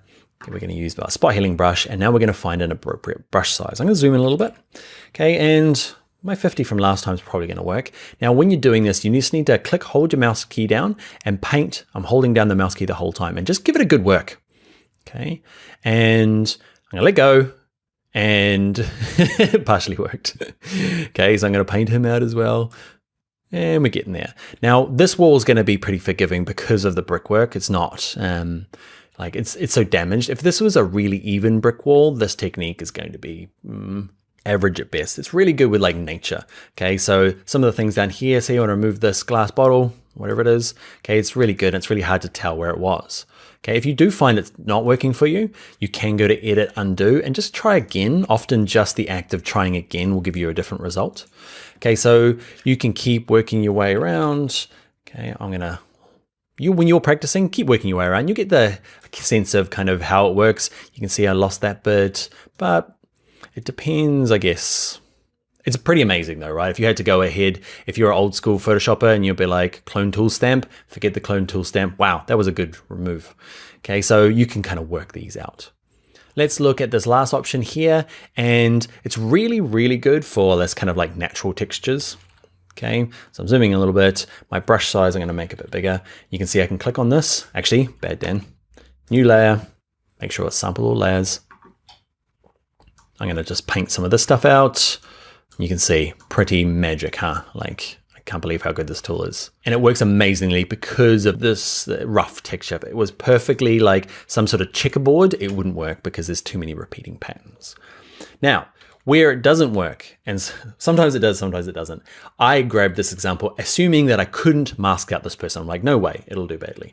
But then I went and made a big paintbrush and I painted her out. And then Photoshop did some magic. I have to wait a little while because it's doing its best, but then she just disappeared. I was like, not a good example. But there will be times where it just doesn't work. You'll try and do it and it will try its best, but it'll look like there's some sort of weird distortion going on in the world. So, and know that it does work really well. It's a great kind of starting point, at least. If it doesn't work perfectly, you can try and touch it up other ways. But I teach this all the time and I'm so impressed. Like, these are new examples and I'm just like, man, how good is that tool? All right, so that's going to be it. Remember, it's on its own layer, so we can, non-destructive, we can go back later on. But yeah, that is going to be the end for the spot healing brush in this exercise. We're going to look at the next tutorial where actually it's even more amazing. It's called Content Aware. So we'll do that next in the next video. Hi there, in this video, we're going to look at something called Content Aware Fill. It is my second most favorite tool or feature in all of Photoshop. It allows to do fun things where I've got this extra space over here. This is the original image. I just need to magic up some background and pray presto. Let's look at another couple examples where this one here, actually the original is the smaller version, but the background got invented using Content Aware Scale. A couple more examples. That's the original. I tighten them all together in about 2 seconds using the same tool. Let's look at this last one here. I've got a really terrible format, okay? It's a banner ad or a big letterbox image, okay? And I need all this background in. Magic. The table got bigger, background got bigger. Let's learn how to do this now in Adobe Photoshop. All right, to get started, let's open up all of the 19 series that are in the source files. So there's 19A, B, C, and D. We're going to start with this one here called from Matt Quinn. Okay, this lovely macro photograph of a bee or a wasp, one of them. And the original photograph ends here, but we need it to be longer for, let's say it's when you end up loading up photographs on a double page spread, so like across the middle of a magazine, across 2 pages, there's always this like gap on the edge here because the formats don't match up in terms of sizes. So we just need to make it a bit bigger. Now we could try using the healing brush and clone tool stamp, and there's lots of options, but there's this magical tool. Remember, my second favorite tool in this whole program. So first thing we need to do is just make sure on the right layer, should be already layer 0, bad naming Dan. Then go to our magic tool under edit and go to content aware scale. Okay, I'm going to escape. If I just use the regular scale transform that we have, I'm going to scale it out, and obviously it's not going to be particularly exciting. But if I use this one, get ready, edit, content aware scale, and start dragging it slowly this way, watch what happens. Magic, huh? The background gets bigger, but the bee/wasp and flower stay exactly the same. When you've got it to where you want, hit enter and dance around, because that is a super cool, useful tool to use. Okay, so let's say we're going to use this one here. Okay, now it's not going to work in every instance. If you're like, oh goodness, that is it. That's the only tool I need. Okay, it works. I've picked some images that work particularly well. It works really good when there's an object and some generic background. If this was cropped in really kind of like this, really small like this, it's not going to work very well. Okay, so it doesn't work on all. Give it a test. And we'll look at a few examples now and see how to work it. So this one here, what we need to do for it to work is I need to go to edit and look, content aware scale doesn't work on this image here. So we're in 19B, we're looking at Catherine Hanlon's. So for this to work, we've run into this problem a couple of times. Remember the background, it's got a lock on it. So double click the word background, give it a name. This is Helen's. And what we're going to do is I'm going to zoom out a little bit. Okay, and I need to extend, because I want to make it, say, a Facebook profile, you know, the top of Facebook where you've got the big, it's called like a letterbox kind of format where it's kind of wide. So I'm going to use my crop tool. Originally in this one here, I did that for you. Okay, remember we had it this size. Okay, so we'll do it together this time. So using the crop tool, you can see here, earlier we crop things down, but you can actually crop things out. Okay, so I'm cropping it out so that I've got this extra room here. I'm not going to go too hardcore. Hit return when you've got the crop right. With that same layer selected, edit, content aware scale, and then start dragging. You'll see our flowers somehow stay magically in their position, and the wall gets bigger. Just super cool. Okay, let's hit enter to confirm it. Now you might run into a problem here where crop tool, I'm going to click once, drag it up. So you want to make it bigger because you want to put you need some room for text at the top here. The trouble with this one is that it's not going to work particularly well. So it doesn't work in all cases. So watch this. If I start dragging it up, the wall gets bigger, but eventually, can you see the pot's getting bigger? Okay, so there are times where it just doesn't quite work, but I don't know, it's still pretty cool. Who knew what that vase looked like to start with? All right, let's look at some other instances. Let's look at 19C. So we've kind of expanded things out, and that's cool, but you can also, so back to my move tool, make sure, double click this layer. This one here is Annie Spratt. We've got a couple from here, this one and the next one. Okay, and let's say that this placement's here. Well, I guess I want to show you an example where you can go edit, content aware scale. Instead of going out, which is super cool, watch this, you can go in. Can you see those bottom guys start moving in? Just magically, and the shadows start distorting. And watch this, I can tighten all these guys together to make a nice kind of a smaller group. Eventually, it's going to start doing weird stuff. Okay, but you know, for slight adjustments like this, man, instead of trying to mask them all out and move them together, this is such a big kind of time saver. Can I shrink them down and spread them out? I can kind of reform this whole kind of composition here really quite easily. Hit return when you're finished. I'm going to grab my move tool. My computer's going to stress out. Okay, move tool. There we go. We've got this kind of like a little bit of distortion there, but you get the idea, right? Now let's look at this last one and get a little bit more hardcore, because there are going to be times where everything works perfect except for this one little thing. So I'm going to do the same thing here. I'm going to zoom out, use my crop tool. Okay, because I want to do that letterbox again. I want it to be quite big-ish. I use this heaps when I do a lot of HTML banner ads, which are just really weird shapes. You know, that kind of really long, thin leaderboard or banner ad, or that skyscraper that's just really bad format. Okay, so reshaping images this way is perfect. So I've used the crop tool, make sure my name is not background, and I'm going to go to edit, transform. I'm going to go to edit, content aware scale. There's going to be a bit of a problem, look.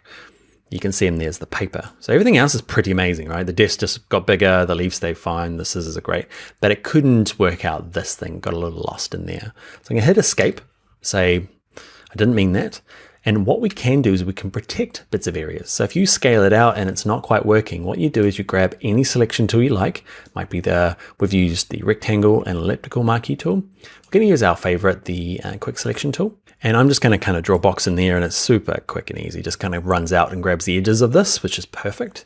And I'm going to go to select, save selection.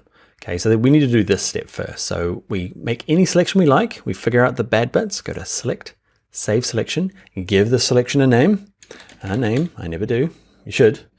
Okay, I'm going to go to select, deselect. So I'm done with that now. You just make your selections. It could be multiple selections. In my case, it's just a little one. Now, when I go to edit, content aware scale, okay, and there's an option up here that says protect. Drop that down and it says a name. That's the thing I wrote, okay? And now, hopefully, it's gonna protect that little selection. Hit return. Oh my goodness, that is pretty amazing. I love it so much. Now we're doing pretty big examples here. We're dragging it quite far out to kind of show off a little bit, but you might be doing just smaller adjustments just to kind of make it a bit bigger or to fit your dimensions. Okay. Drag it out, see if anything goes wrong. If something does go wrong, see if you can make a selection first, save that selection, then start dragging and use that protect feature. Now, another caveat for this one is that it's going to work on like 40% of your images perfectly. Okay, using the techniques we've learned here. There are some that just don't work. Really kind of confusing backgrounds where maybe it's a crop in really tight of an object or a person. It doesn't work very well. So there are times where it just doesn't work and it's never going to work. But there are times where it's just a lifesaver and half a day's worth of Photoshop work can be fixed with content aware scale. All right, let's get on to one of the last videos where we look at exporting for all the different kinds of formats, web, social, print. All right, I'll see you over there. Hey everyone, this video is all about exporting our files out of Photoshop. So we've done our work, we're finished, and now we need to do something with them. We'll cover how to send them to different Adobe applications, as well as sending them out to print and web and social media. So let's get started. So first up, open up our file. It's called 20exporting.psd. Now, this is something we've worked on earlier, so you can have your version open if you like. So the first use case is, let's say I've designed this and I want to put it into something like InDesign, Adobe InDesign, and that's a desktop publishing app. So where I make my magazines and books and flyers and brochures. Now this technique is true for all of the Adobe software. It could be After Effects, it could be Premiere, it could be Illustrator. All they really want is there's actually nothing to do when you export it. You just leave it as this PSD, this working file with all these layers. Exactly the same file you use in Photoshop. I'll show you what I mean. So I'm working on this document here in InDesign. I want to bring in my file. They use place in InDesign. I find in my source files, there's number 20, click open. I drag out my file. I want to kind of cover this thing. Great, move it down. Cool, so that's my kind of banner that I've created. And you can see it just comes through, looks great. It'll print fine from InDesign. Okay, so if you need to incorporate a Photoshop document in any other Adobe product, just bring in the PSD. One of the perks for it though is if I go back into Photoshop, and in here, and I need to make some amends. So let's say this flower here, I just kind of move it around. I decide that needs to be a bit higher, a bit there. The background, okay, I need to change. I'm gonna go to adjustments. There's an invert adjustment, okay, and it's just flip the colors around. All I need to do is file, save, jump back into InDesign. And in here, nothing really happens except here in my links panel, there's a little icon saying modified. Okay, I'm gonna click to update it. You can see I just went and updated. Okay, so it's a really quick and easy way to work within other Adobe products. It's just to use the PSD. And the cool thing is that when you edit the Photoshop document, it flows into other products. Now let's look at another use case where we want to go to print. So let's jump back into Photoshop. So here in Photoshop, I need to send this to a printer, okay? Either my home printer or email it to somebody to get commercially printed. It might be a flyer or a business card. And in this case, because there's text and maybe a logo, we're going to use the PDF format. Okay, so we'll do that one first, and then we'll look at maybe just using a kind of straight up image. So this one here, if I want to send this to the printer file, we use the save as instead of export. Okay, click on save as. There's an option in here. If you click on the word PSD, okay, or Photoshop, find the one that says Photoshop PDF. Okay, I'm going to put mine on my desktop. Okay, desktop even, and give it a name. I'm going to click save, click OK. There's a lot of warning dialogues when we're using this particular save method, because what we want to do is we want to turn this off. With that on, it's basically just a Photoshop file, and the file size is huge. Okay, we don't need that. We're sending it to the printer. We don't need them to have all the Photoshop kind of adjustment layers. We just want it to retain all the image, the transparencies, and any vector that we're working with, like the type. So we've turned that off, and up the top here, just make sure you're on high quality print. Watch, if I go back to high quality print, it turns this back on. So I turn it off, and it's high quality print modified. If you see modified, don't sweat it. All it means is that you turn that off. You click save, and it freaks out and says, hey, normally, I think I've turned my warning off. It says, hey, you sure you want to turn those things off? And you say, yes, I do. Cool. I'm going to close that down now, and let's have a look. No, let's not close it down now. Let's have a look at my desktop. There he is there. There's my PDF. Okay, the cool thing about him is he's a real small file size compared to the original. The original that we opened was about 20 megabytes, and it still retains all the niceness, the good quality. Any type has really crisp edges, so that's a great way of sending stuff to the printer. Let's explore a different exporting use case. This is kind of more simple. Remember we did the retouching earlier, and let's say now I need to send it to somebody to get printed. Okay, it's going to a photo lab to get printed on nice stock. They don't need a PDF. The PDF will work fine. What they'll probably be looking for is a JPEG. And let's look at using a print JPEG. You do it under File, Save As again. And there's lots of options in here for JPEG. What you want is just the standard JPEG, none of these other ones. Click on that. I'm going to stick it on my desktop. I'm going to call this, that's not my desktop. I'm going to call this model. Okay, click Save. And this is where I guess it's quite important. If you're sending this, we've done some retouching. It's a great photograph. We want to keep it as large as we can. Okay, we don't want to kind of drop any quality. Okay, you wouldn't, especially if you want, this is a commercial print. We want to make it look nice, keep the largest file size. Let's click OK. Let's check my desktop now. And now I've got my JPEG. Okay, how big is he? Let's check him. He's 2.7 megabytes. So still really small, but it will print really nicely. The difference between that and say the PSD we had before is there's no layers left in this one. You can see in my Photoshop document, okay, there's actually 2 layers. This JPEG is a flat pancake, but perfect for sending to the printer because they don't need to see your separate layers. They just want a kind of a nice, compact, small, good quality file to print. All right, the next use case is going out to either a website or social media, and the kind of same rules apply to both of them. It's about getting great quality image for the smallest file size because they need to upload, like especially for a website, we don't want to be waiting for your image to load. We want it to go super fast. So let's look at this first option here. And let's say I want to save this out for a banner for Facebook, title, or say it's an Instagram post. What I want to do is go to File, and in a slightly different place, it's under Export. And this one here, Export As is the magic one. Click on Export As. If you're using Save for Web, it works okay. Export As is better, in my opinion. Okay, so in this one here, because there's no transparency, by transparency, remember there's no like checkerboard in the background, there's no kind of like hole in the background. In this case, a JPEG is going to be the best. Okay, and the quality slider, when we exported the print version of a JPEG, we had to use a different way because it retains more detail that's used for printing. Because it's going to a website or to our social media account, Instagram or Facebook or Twitter, we don't need that same level. So we use the Export As feature. And whereas before we had the quality jammed up as high as we can because we weren't worried about file size, in this case, it's basically as low as you can go. Can you go down to 2% quality?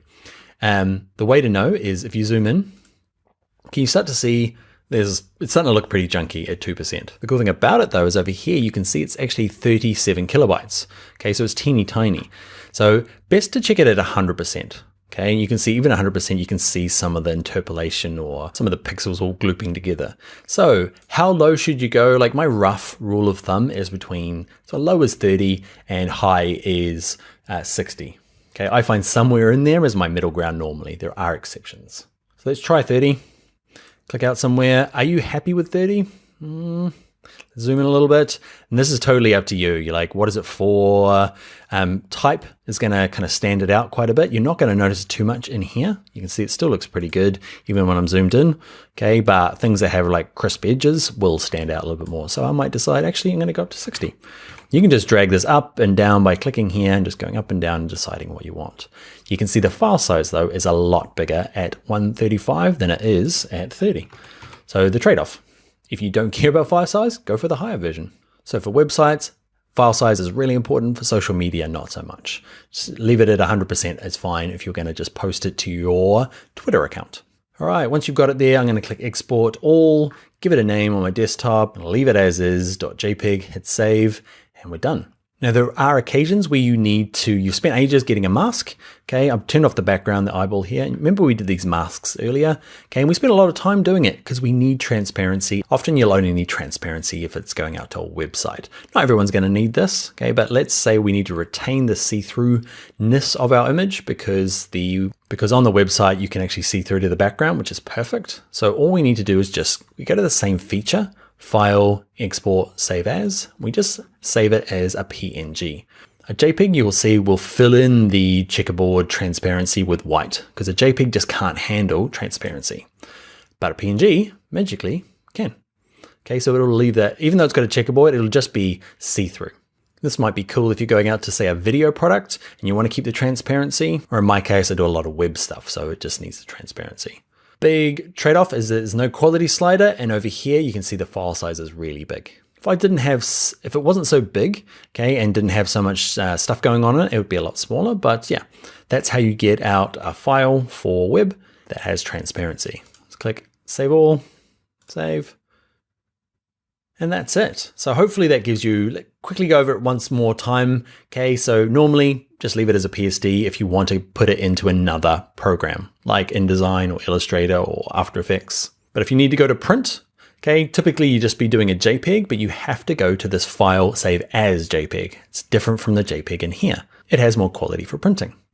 If, like in this example, there's text involved or logos and vector and all sorts of stuff going on, it's probably better to save it as a PDF, and that's under the Save. I like to mix them around, exporting sometimes, Save As sometimes. So Save As is the PDF. And the last was social media or websites, and it's just hiding under File, Export, Export As, and a JPEG if you don't have transparency, a PDF if you do. All right, friends, that is going to be the end of the exporting video. I will see you in the next one. All right, you made it. It's the last video in the series, and we'll just talk about what to do from here. Okay, so first of all, I'd love to see what you've made.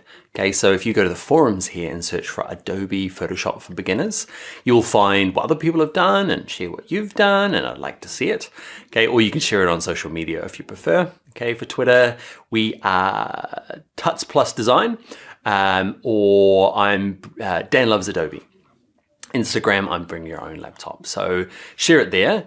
And then I guess working out what you do next is easy. The easy one is an advanced Photoshop tutorial. Okay, so there's a few of those here on Envato Tuts Plus, so search for that.